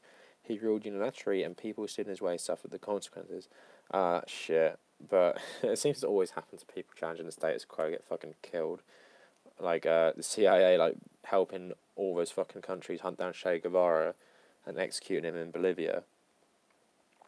So, in America, we can't really talk about violent disobedience like France when the state has the power to suppress us with their military might. I agree with Martin Luther King. Anyways, no one could possibly be stupid enough to read the Bible, believe it to be true, and still end up siding with Satan. Well, that's how I figured it must be trolling. Yeah, I guess, but biblical God is pretty fucked up, man, isn't he? Like, committing genocide against the entire earth because we don't believe in him, like with Noah's Ark and stuff. That's pretty crazy. Or telling David to get him, hundreds of foreskins off the Philistines and shit. God doesn't sound like such a great guy, to be honest. Eric saying, ahoy, I appreciate your comment, sense and insight. Thanks, Eric. I see you comment in my videos. I appreciate it. And yeah, most people in this chat, thanks for all the comments on the videos recently. I do appreciate reading them. And if I haven't responded to your comment on my gun video, it's literally because I uploaded it last night and I just went out, and then I woke up this morning and I was busy. So I think after this video, I'm just going to go through the video and reply to a lot of the comments I got yesterday. Because I try to reply to all the comments, but sometimes, as you can imagine, I get some quite long comments, so it actually takes a long time to go through everything and reply properly, even though, I do like doing it and I try to do it for everyone. Do you agree with the portion of the left that says you can't be progressive and be religious? It's a hard one, really, because Martin Luther King and Jimmy Carter are both really Christian, and they're decent people, but the thing I would say fundamentalist religion is a better representation of religion than secular religion, because fundamentalist religion is you're reading the scripture and you're practicing your life according to that scripture, and you're taking the mainstream beliefs and you're practicing them properly. Hi Veronica, appreciate you tuning in. So, for example, obviously, being religious at all means you're a hypocrite, because religion is inherently hypocritical. Everything in there's something to contradict it. So like, you can't have slaves, you can have slaves, you shouldn't use violence, you should use violence. Like, it's so hypocritical. But I mean, the fundamentalist feeling of a lot of these things, for example, like, okay, I know people don't like Sam Harris for he's racist, but I think he makes a good point. It's like, what did ISIS ever do that Muhammad himself didn't do or wouldn't have agreed with? And I think that's a really good point about, because fundamentalist, Islamists, I think that's a better representation of Islam. The same way I think evangelical Christianity, in a lot of ways, even though they're massive hypocrites when it comes to Trump, I think in a lot of ways it's a better representation of Christianity, just because religion is hate and fundamentally hateful and bigoted. Ancient Greeks and stuff, homosexuality was never a big deal until Judaism spread into Christianity and spread into Islam. That's where anti-homosexual beliefs come from. It comes from Abrahamic religion. It doesn't come from secular beliefs, or it doesn't come from antiquity and everything, because most ancient societies had a lot of gay people. Alexander the Great, he had was it 15-year-old guy was his lover and everything.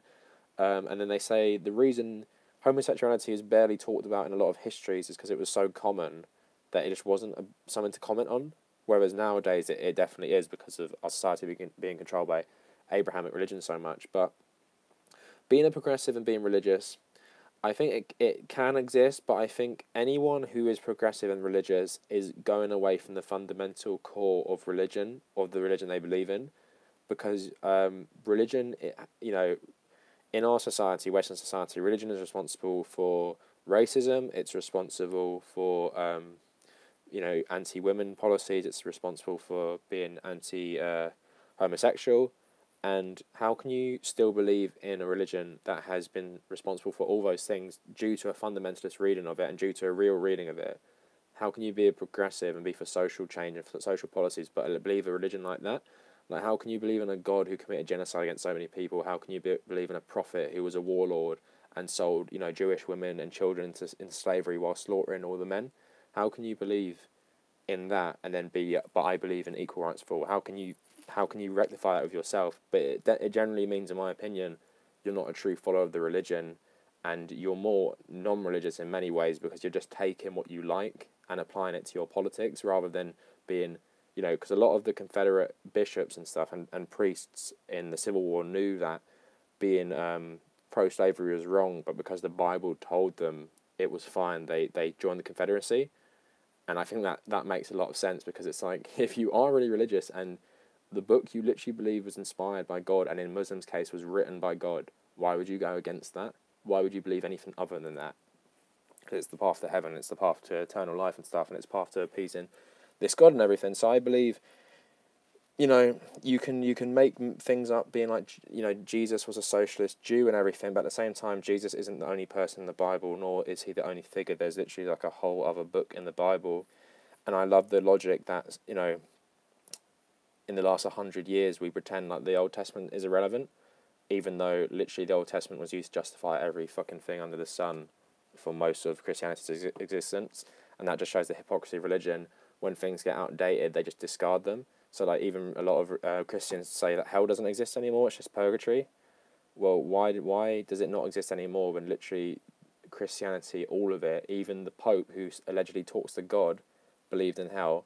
Why do you suddenly not believe in it? Because it goes against the morals of today, and that just shows how much bullshit religion is in general, and shows, in my opinion, how you're not actually proper religious if you don't believe fundamentalist religion, to be honest. I feel like you just cherry-picked it and put it with your own secular politics, which is fine, which, I'd rather you do that, to be honest, than be fundamentalist religious. But at the same time, I don't think you're actually properly religious if you act that way. And that's just my opinion on it. So I'm going to get into some comments now.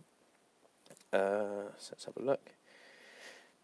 So, Andrew saying earlier, it's because authoritarian organised religion tries to paint everything they agree with as good and everything against as bad. Not much harder evidence or scientific logic is needed.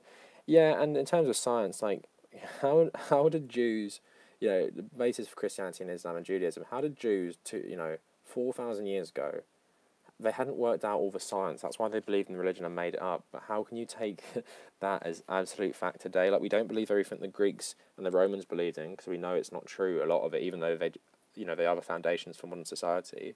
I don't know why we religious people let the religious books off. So Michael's saying the problem with the Bible is both God and Jesus appear to be schizophrenic. It's like reading about two different beings of each one.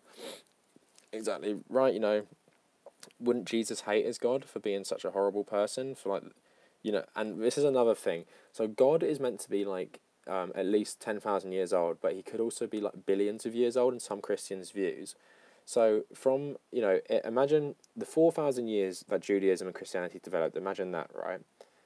That's such an insignificant amount of time for this all-knowing God.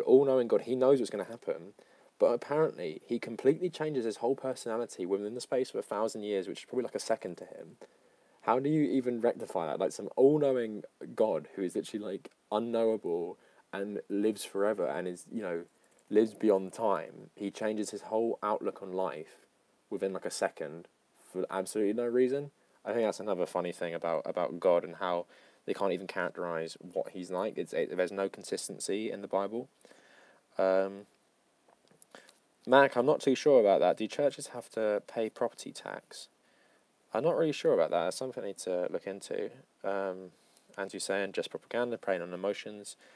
And Andrew's saying churches don't have to pay any tax. It's complete robbery. Yeah, I agree. Especially if you can endorse political candidates like the churches and religions do, you should pay tax.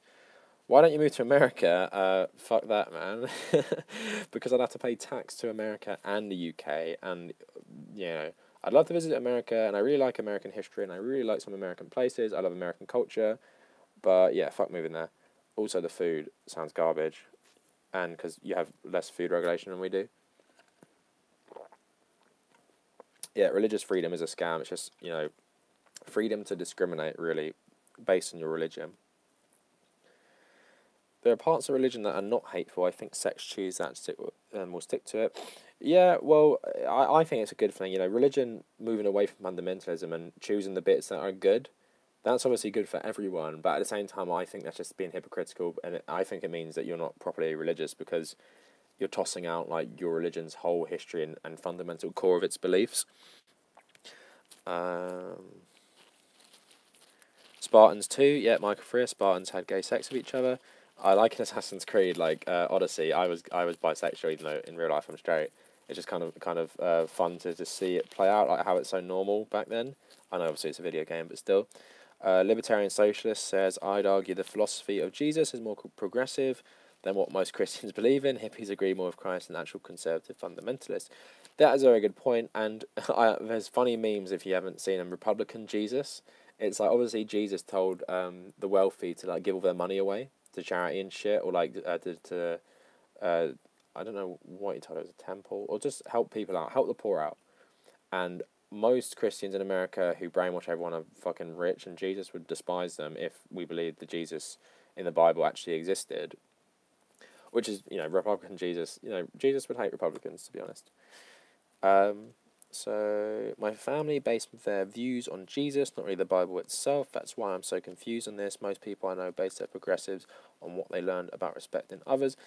I think if you spin Christianity in a certain way, it can be very good, but you have to base it all around Jesus rather than Christianity as a whole. And I know people say it's called Christianity because it's about Jesus Christ, but at the same time, that's not all that it's about. And even the New Testament isn't all just about Jesus.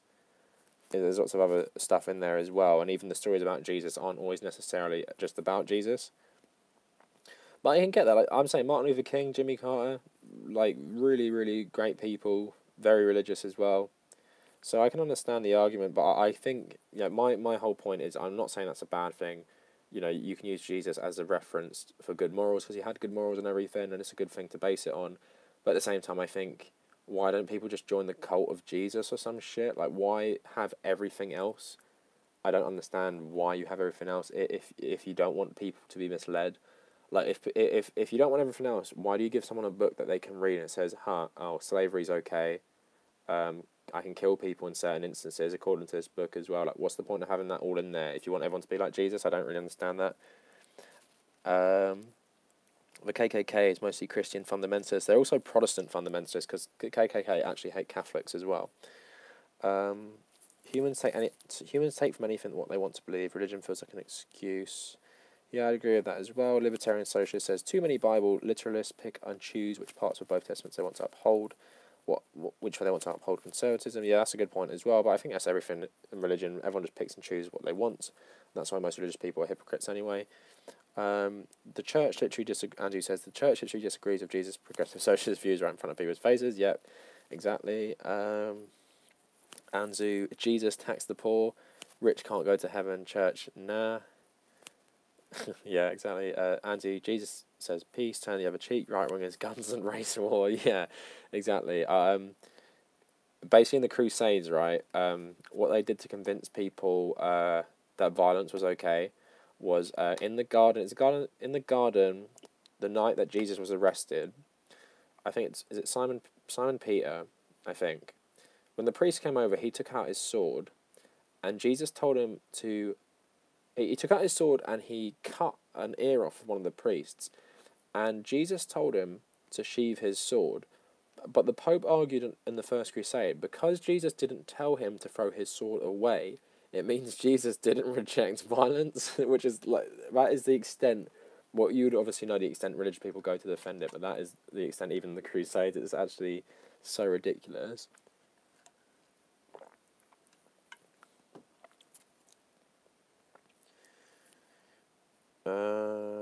Yeah, extremism seems to be the issue of pieces of meat called humans pondering their own existence. I would say religion fundamentally breeds extremism, though, because if you literally believe, like in Islam, for example, that book, the Quran, is literally the word of God, and you must follow it to get to everlasting life. Is that not extremist anyway? Like, isn't that going to breed extremism, especially in a religion that's, the fundamental figure is a warlord merchant, and you have things like jihad about protecting your religion? Doesn't that fundamentally breed extremism? You could argue the same thing with Christianity, all these war figures like King David and Solomon and shit like that. Like, I think it automatically, breeds that sort of thing. Oh, about America, we have great foods. I mean, the food in America, there are some really cool stuff, but you can also see why it's such a fat country. I know we're the fattest country in Europe, but, the portions, man. I need to try it one day, but, I wouldn't want to live there. M. Day saying, I wish people would study the Bible first as a historic artifact before they give their life over to it. It doesn't take long to figure out it's a bunch of shit. Yeah, I would agree. I think the best argument to make someone an atheist is make them read the Bible.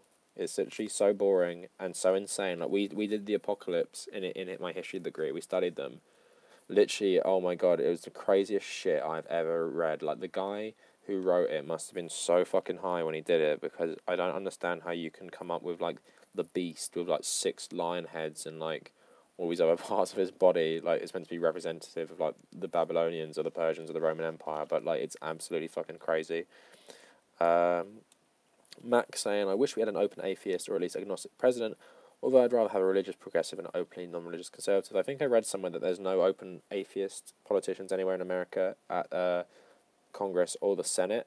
There are people who say they're non-religious, but no one openly identifies as an atheist. I think because part of atheism is usually they associate them being with anti-religion. Rather, I guess, non-religious sounds a bit more passive, like you just don't have one. Aren't the British responsible for bringing slavery to America? Yeah, but I don't know what this is talking about, what was responding to. Obviously, Portugal were the first ones to bring it to the Americas, South America. Spain brought it to Central America, and the British and French obviously brought it to North America.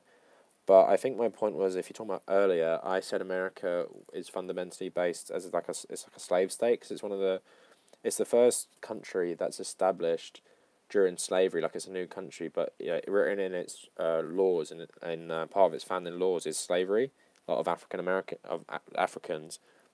Whereas British fundamental modern law was made in the 1200s, and we didn't have African slavery, so segregation and shit like that isn't part of our law or anything like that, and we were not founded on being a divided nation in terms of explicit racial differences, and also racism didn't really exist back then either. It was a bit different.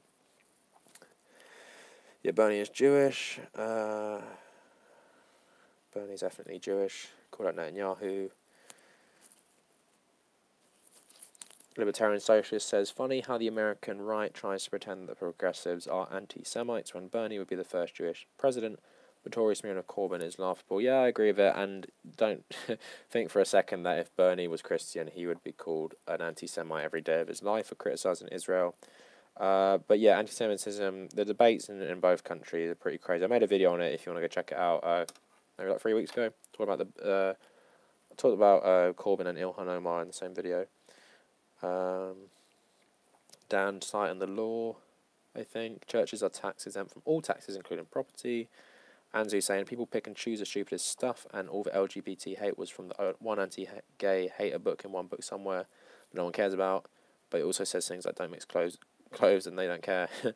Angie says following anything they don't want to follow. Any cherry pick stuff are going to be twisted. The Bible does say that you should kill gay people, but I mean, like, obviously, yeah, you're saying that they pick and choose, but at the same time, Judaism was pretty unique in terms of that region of the world that it was openly anti-gay, where, like I was saying before, a lot of antiquity wasn't anti-gay because it just wasn't a thing. White supremacy in America came mostly from England. Yeah, but there's something about the Puritans and the first, and the makeup of America that made them more racist, because there's some interesting people, especially in terms of the British treatment of the natives, especially compared to the Americans after independence, was a lot better. There's a lot of people who actually try. I think the British promised the natives their own country if they helped them win against the American Revolution and everything. And obviously America became way more racist as time went on than Britain. Not saying we weren't racist at all, because we were very, very racist, but it's a bit different when your whole country, has racist laws when another one doesn't. So someone asked me about the Crusades ages ago now. I forgot what the question was. I think someone was asking me, was the Crusades representative of Christianity or something? So I made a video on this about a year and a half ago, maybe a bit less than that. So basically, the right wing now like to paint the Crusades, especially the First Crusade, as a defense against Islam. Because what the right wing do is they spread this myth that, like, Islam was about to take over Europe, but they actually ignore the nuances of the Crusades, and they ignore just history in general. So, for example, after Muhammad died, his followers made this massive empire, basically, and they crossed over to Spain, took over most of Spain, and they also got as far as France. And there's this one battle, I think 724, between France, because most people don't know, France didn't exist in its modern form for ages. Like other countries, it was all different kingdoms. So the actual kingdom of France was just Paris at this time. But you had like Normandy, Brittany, places like that. They're all separate kingdoms. But there was a battle in France between some Christians and Muslims in 724, and the Christians won. And it's like celebrated in right-wing propaganda a lot now, especially Nazi propaganda. And yeah, so that was the stop of Muslim expansion. So they took over Spain, and that was pretty much it. But the Crusades weren't a response to Muslim aggression, really, because Muslims had taken over places like Sicily and parts of Italy and stuff. But what the Crusade was Orthodox Christians had broken off from the Catholic Church in 1066, and obviously the home of Orthodox Christians was in Byzantium, which is Istanbul today. And the leader of the Byzantines, called Alexios I, asked the Pope for some knights to help defend against the Seljuk Turks, who were Asian converts to Islam, who'd taken over a lot of Asia Minor. And what happened was, as the Pope was going around France, he developed this idea of a crusade to take the Holy Land back for Christians. And that was literally what it was. It was like a request for aid from the Orthodox Christians to defend against the Seljuk Turks. And the Pope made it into the First Crusade.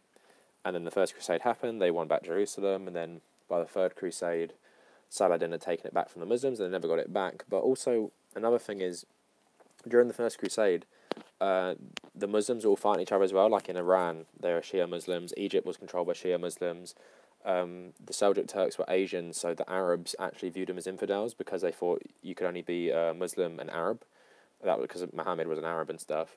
So they were all fighting each other, and the Fatimids actually made an alliance with the Crusaders, and lots of different warlords actually made alliances with them. So it's not like this binary thing where it's like Islam is a monolith versus Christianity, which is a monolith, because The Christians also sacked they sacked Constantinople because they were trying to get a lot of money for their crusades. So the Christians are fighting each other as well. So what the right wing like to do is paint it as like Christianity versus Islam, but it's not binary at all. And like I said, they say it starts. They paint like 711 onwards as like Islam invading the West and Christianity, and then they like to use 1526 when the Ottomans were beaten in Vienna by the Austrians, and they like to say like that's part of the defense of Europe. But basically, it's bullshit. They're taking 700 years essentially of history and combining it into Islam versus Christianity.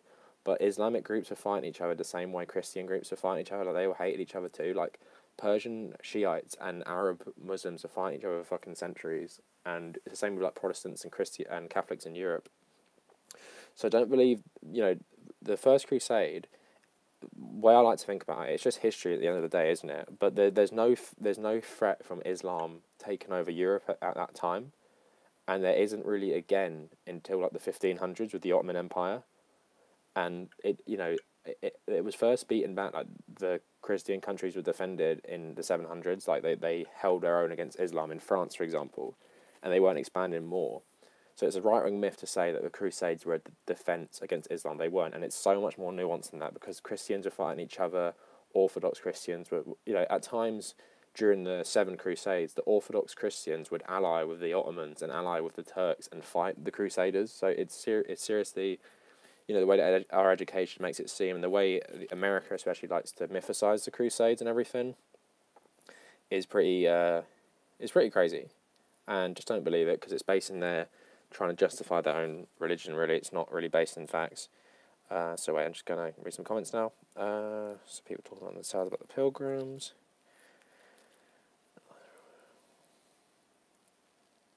So there was protesters outside the Tulsi rally, and they didn't understand what they were even rallying against. French minority in Canada is mostly reduced to Quebec.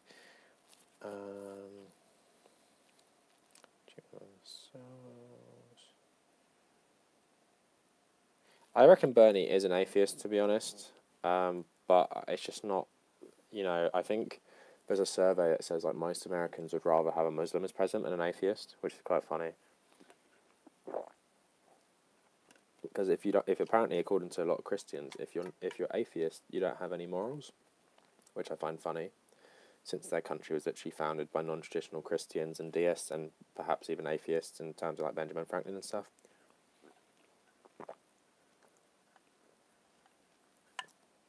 Yeah, but I don't think Bernie would openly come out as an atheist ever.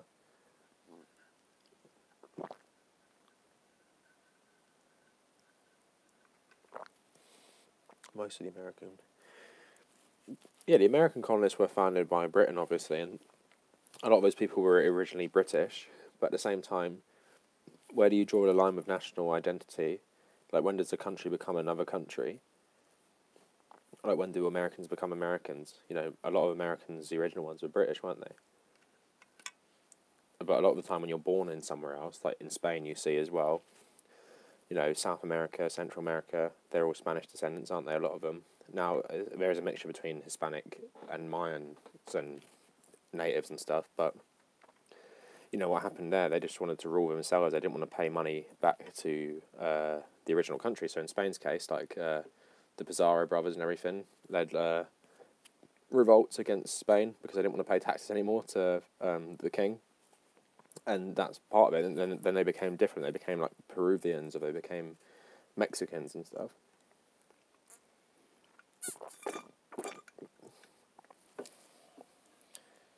So Anzu saying, like every imperial European superpower were slave traders, and likewise white supremacists. This continued way up to past. Yeah, Spain didn't ban slavery until the 1890s.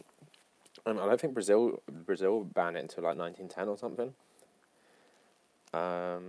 Mr. Inhuanu says, "You're too smart for this, man. I can never pick up so much historical information out of my head." Thanks, man. I think good thing with me, it's always helped me, is I just have a really good memory. And what I normally do when I'm learning something is, if I'm learning something important, I really try and put it in my brain. Like the other day, I learned, I was reading this book on the train, just because I love Assassin's Creed, reading this book on ancient Greece, and it was talking about draconian laws. It's like where is the origins of this word draconian come from? Because draconian laws in modern society means really strict laws. But it said in the book that draconian laws comes from this lawyer called Draco in Athens, who made really strict laws. Basically, you'd get the death penalty for basically minor crimes. And something like that, I'm like, I got to remember that, because that's relevant to today and everything. So I want to learn it. And other things, like, for example, the reason Brazil is the only Latin American country, essentially, that doesn't speak Spanish is because the Portuguese and Spanish made a treaty when they were colonizing, like, the New World and Asia and places like that. They said, this half of the world is for you, like Africa is for Portugal, these parts of Asia are for Portugal, but this part of South America is for us. So that's why Brazil speaks Portuguese and the rest of them speak Spanish, because Spain were like, these are all ours, this bit of South America is for you, but you can have Africa. So like South Africa was originally colonised by the Portuguese, but because in the 1600s, when the Dutch got their independence from Spain, they started just like attacking all the colonies, so they took South Africa for themselves. And that's why, obviously, South Africans speak Afrikaans, which is just, has its roots in the Dutch language and everything. But just stuff like that, I just make myself remember it, because I'm like, this is super relevant to today. And I know people think, like, history and everything isn't important. Like, why would I learn about the Spanish Empire in the 1600s, have that relevance to today?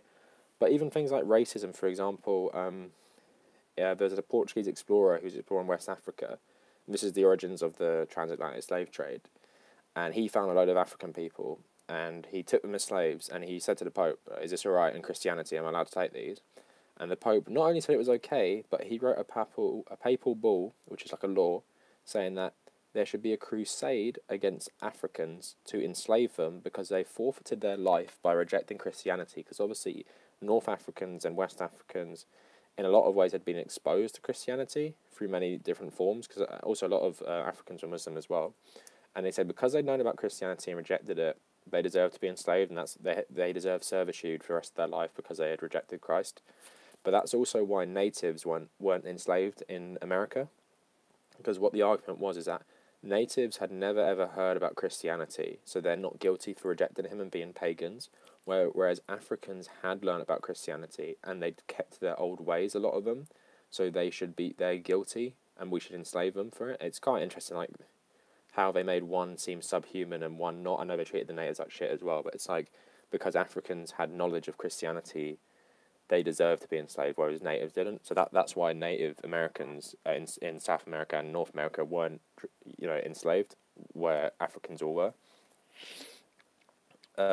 So, and you're saying the fall of ancient Greece was the decline of Western civilization, the rise of barbaric imperialism, and the rise of the Roman Empire started to cement it.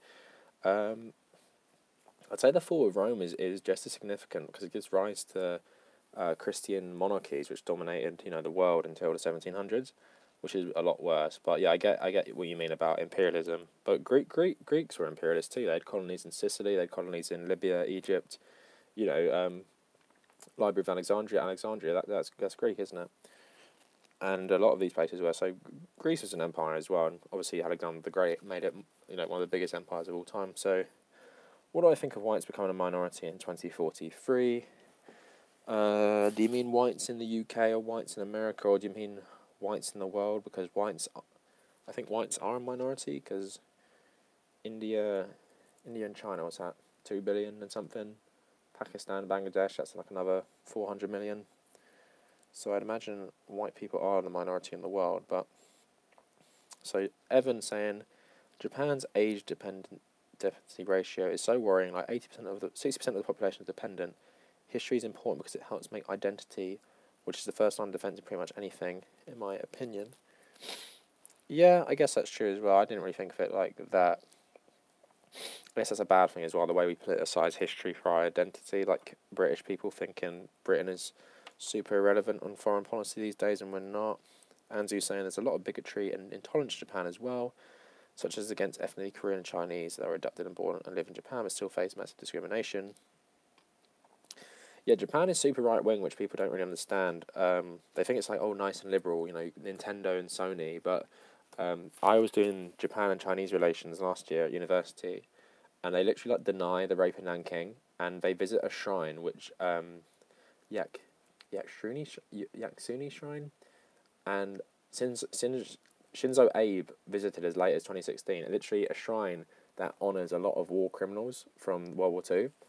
And China and Japan still hate each other because the legacy of World War II is really strong, but in a lot of Japanese textbooks in the 90s, the right wing sort of dominated Japan's political landscape, and they omitted nearly every mention of the rape in Nanking, which the Chinese estimate killed about, is it 400,000 people or something? And obviously it's really brutal, and obviously a lot of the stuff in terms of Korea and the comfort girls and stuff is obviously super, tense issue between Japan and Korea, and they omit a lot of that stuff too. So Japan, I was reading a really interesting thing because I was thinking, why did Emperor Hirohito, why was he not forced to abdicate after the war? Like, Emperor Hirohito was in charge of Japan during the war.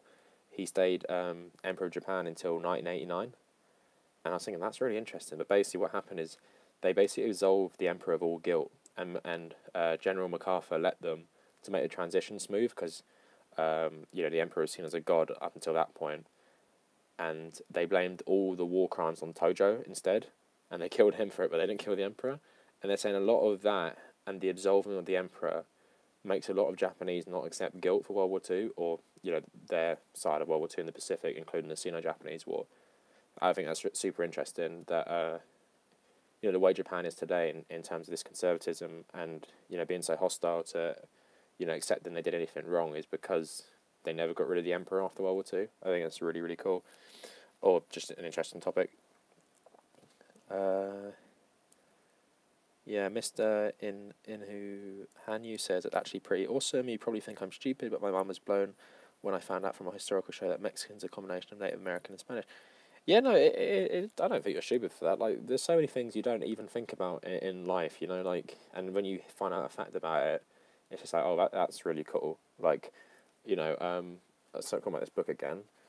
I'm playing Assassin's Creed. There's an island called Lesbos, and it's the origins of the word lesbian, because there was a woman who was a really famous love poet who lived on Lesbos. So that's where the word lesbian comes from. And it's like, oh, that's really cool. I didn't know that.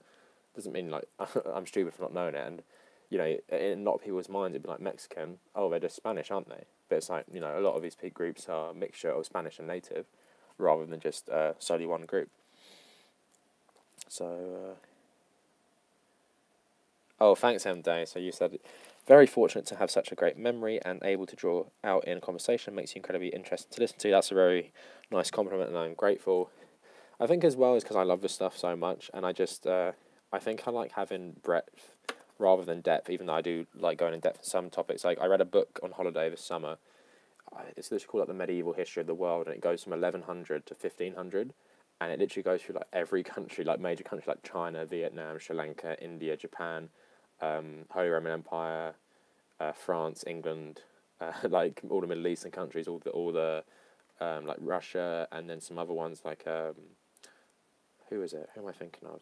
The Mongols. Yeah, all the different Mongol groups and stuff. So I love like learning about all this stuff, and it kind of reflects in like the video games I play and the TV shows I watch. Like, my favorite TV shows are like Mad Men, Boardwalk Empire, which are both history shows essentially.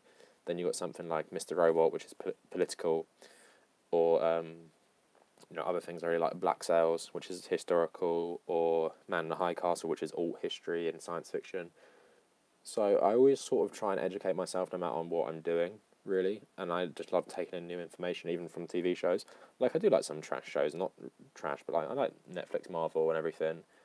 But at the same time, yeah, I try and, what I'm doing, I like learning stuff. So when I'm playing Assassin's Creed, I just love it so much because I'm learning all about these periods that are being visualised in front of me, and just helping my knowledge of stuff. Like, playing the last two Assassin's Creed games set in Egypt and ancient Greece is just so crazy, like, to me, making you realise how modern a lot of these societies were and how backwards the human race went with the birth of Christianity and the dominance of Christianity. I think it's really interesting. Is America more anti-Catholic than England? England isn't anti-Catholic anymore because no one really gives a shit about that stuff. I think it was more anti-Catholic back in the 90s, though. I think my dad was just telling me he used to work for the MOD on some project in university, and he had to have a background check because he was Irish Catholic. But it depends. American Protestants are pretty anti-Catholic as well, like the KKK and shit. The left in Japan is under siege like in America, but it still exists. Yeah, I'm not surprised. I was talking to my friend, actually.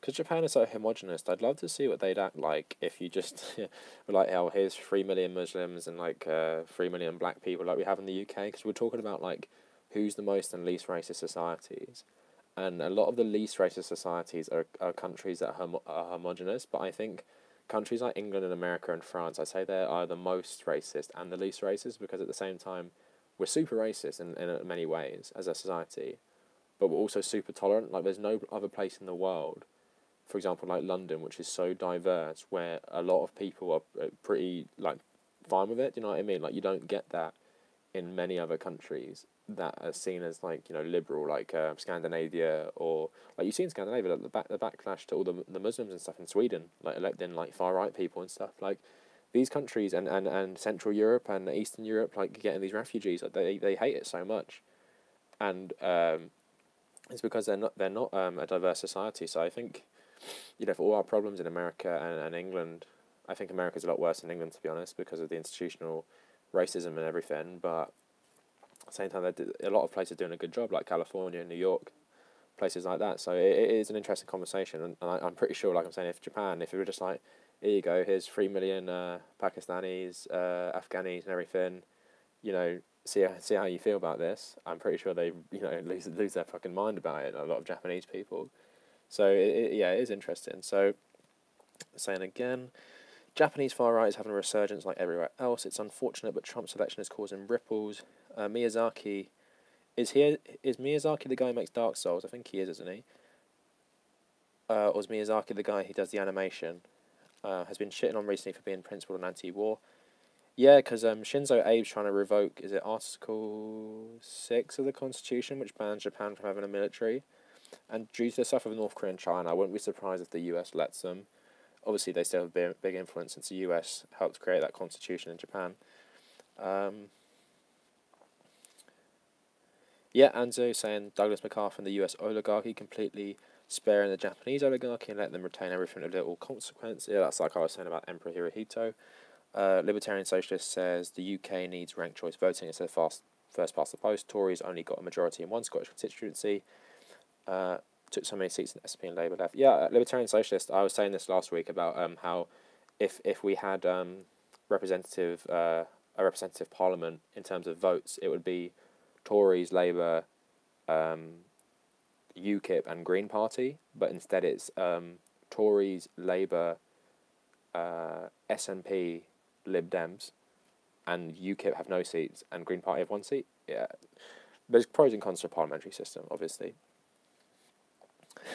Thanks, Evan Richards. Just like Chomsky, great memory and able to recall it succinctly. Yes, I'm the young Chomsky.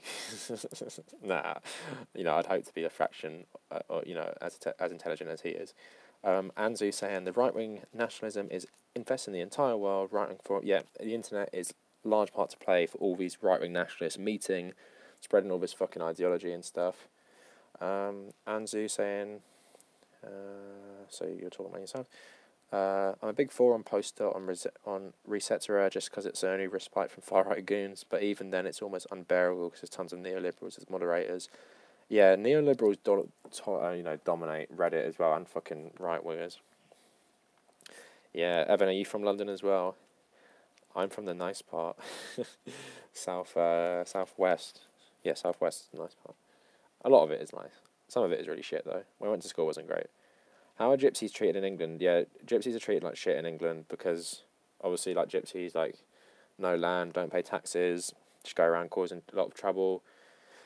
Not they're all bad people. There is like a gypsy culture as well. Like, you watch Peaky Blinders. There are normal gypsies, but like gypsies where I live, Irish gypsies, like, literally so up for a fight. It's really scary. Like, they're so intimidating just because they don't give a shit. Like, they would happily fight anyone, but they're pretty crazy. But in my experience. Okay. Miyazaki is in animation. Ghibli has a huge environmentalist, pro-peace themes. Creative anime itself. Yeah, okay. Miyazaki. It's that big blue thing, that blue animal, that film. What's it called? Spirited Away, is it? Haven't seen it. My friend really likes it. Are the gypsies treated like blacks in America, or is it? It's super different because there's no institutional racism against gypsies, and they stay in their communities. Who's it? Tyson Fury is a gypsy, the famous boxer. because obviously gypsies are quite renowned for their boxing. But it's different. Gypsies aren't institutionally discriminated against. Like, you couldn't really spot a gypsy if they're English and stuff. Like, it's the really Irish ones with really strong accents, I guess, they're discriminated against, but it's a hard one. Gypsies are like nomads, aren't they? Just go around, England, settling where they want and stuff. And gypsy, the word gypsy actually comes from the word Egyptian because of, obviously the story in the Bible. I think it's linked to Moses or something about them fleeing, the Egyptian Jews, like, fleeing Egypt, I think, is the origins of gypsy, which I learned from Assassin's Creed Revelations. Thank you, Assassin's Creed again. Anzu saying neoliberals are right-wingers that only more left social policies, everything else is right-wing as fuck.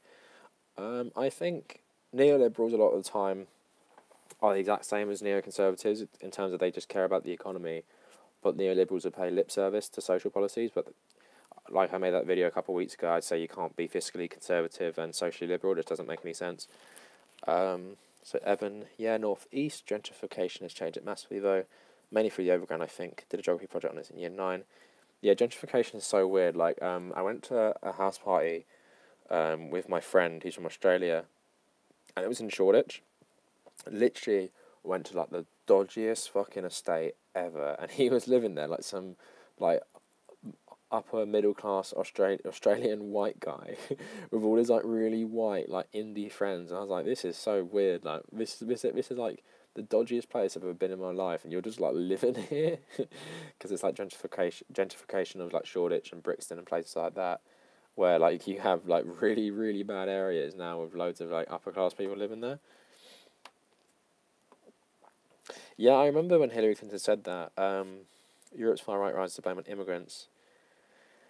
Yeah, it's crazy, isn't it? The far right rise has to do with a lot of things, but if it's not to do with actual immigration, it's to do with fear mongering by the media about immigration and fear mongering by politicians. That's the point. Not that people are actually like, oh, we're being invaded. Like, what's it? The US hasn't even accepted any Syrian refugees in like the last year and a half and stuff, and in the UK we haven't accepted like too many. So it's not to blame on that. To blame on being fucked over by, fascism is not a response to immigration. That is just their scapegoat. It's a response to the economies of these countries. Like, it's the same in World War Two. Why did Hitler come to power? Because Germany was the worst off country in the Great Depression, because they were already fucked by the Treaty of Versailles. Great Depression just made it so much worse. Allow someone like Hitler to come to power. Same in America to an extent, that the economy is just not doing much for a lot of people. Allow someone like Trump to get in. Obviously, racism has a big factor to play in both of them, but scapegoating refugees, Jews, and immigrants is part of the, fascism to make it more palatable. Your life isn't shit because of this or that. It's because immigrants taking your job. It's because the Jews fucked you over. It's because refugees are just draining on the economy and everything. So, which group of people are most discriminated against in England? Blacks, Muslims, Asians, or Gypsies? I'd say, especially Indians, are probably the least discriminated foreign group, because a lot of them are quite well off. They're very conservative as well. They vote for the Conservative Party. Gypsies aren't discriminated against because I don't think they're a large part of the population, and there isn't institutional discrimination. But in terms of attitude, like, everyone hates Gypsies, so I'd say that's one point. Muslims are probably the most discriminated against, I guess. Yeah, I say Muslims, but I say black people as well. I'd say Muslims more at the moment, though. Who else we got here? More than black British. Anzu says Christians fear Muslims because they believe in fundamentally the same stuff but in different ways. Yeah, I agree with that. They'd actually probably get along with how much they believe in the same stuff. A Muslim guy in London tried to convert me last year, and he was trying to convert me by telling me how much Muslims love Jesus and Mary. And I was like, yeah, that's fine, but I don't believe in any of it anyway, so I don't give a shit if you believe in Mary and Jesus. So Andy's saying, in the US, blacks are super discriminated against, and the Muslims even worse off. The funny thing about Muslims in the US, I think they're more, because a lot of them are African American. I think it's a lot different to Muslims in the UK, and Muslims in the UK have come here primarily in the last 50 years, which is the same as the US with a lot of the foreign ones, but a lot of them come from poor backgrounds as well. So a lot of our Muslim population are from Pakistan and from like Afghanistan and places like that, and they're pretty poor, so they're more conservative, where African Americans, who are traditionally quite liberal these days, especially when they become Muslim, it's not the same effect really. Like Keith Ellison's Muslim, isn't he? Pakistan.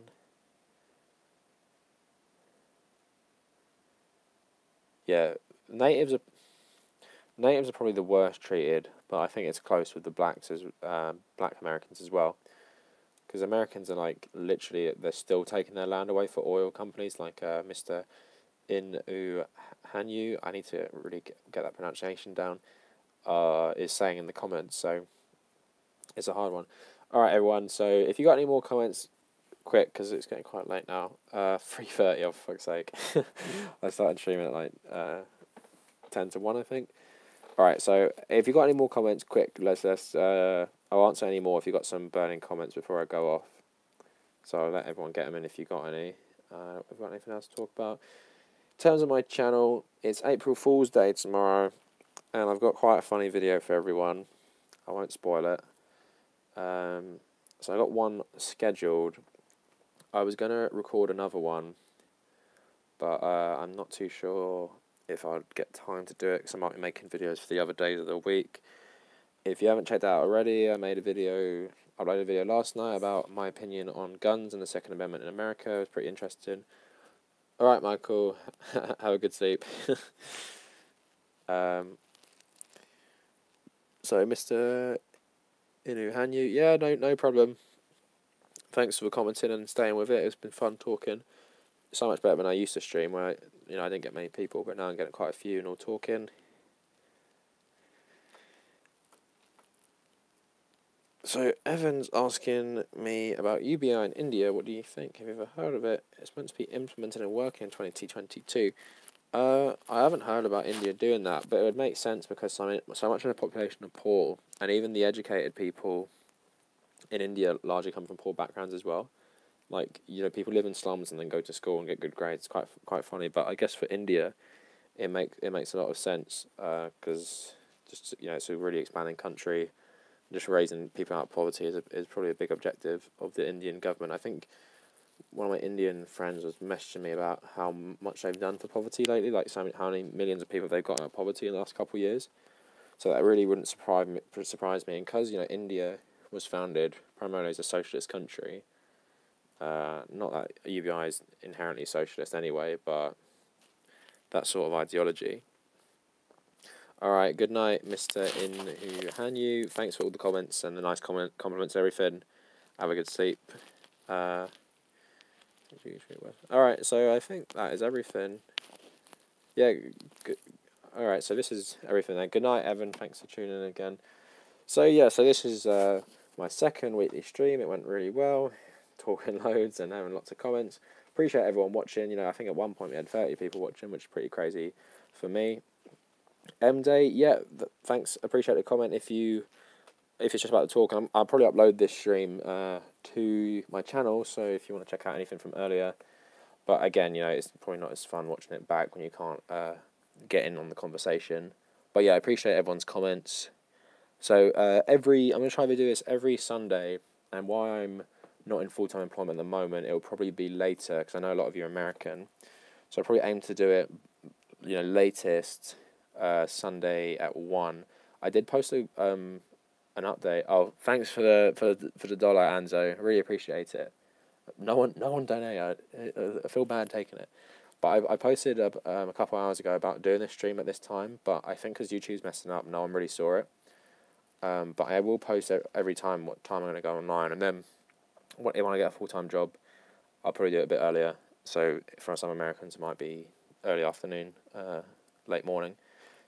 But yeah, so that is everything. Thanks everyone for the really good chat. Even if you didn't comment, even if you've just stuck this on while you're not doing anything else, I appreciate the support. I got to 5,500 subscribers. So that means I've got 1,000 subscribers over the last 21 days, which is pretty cool.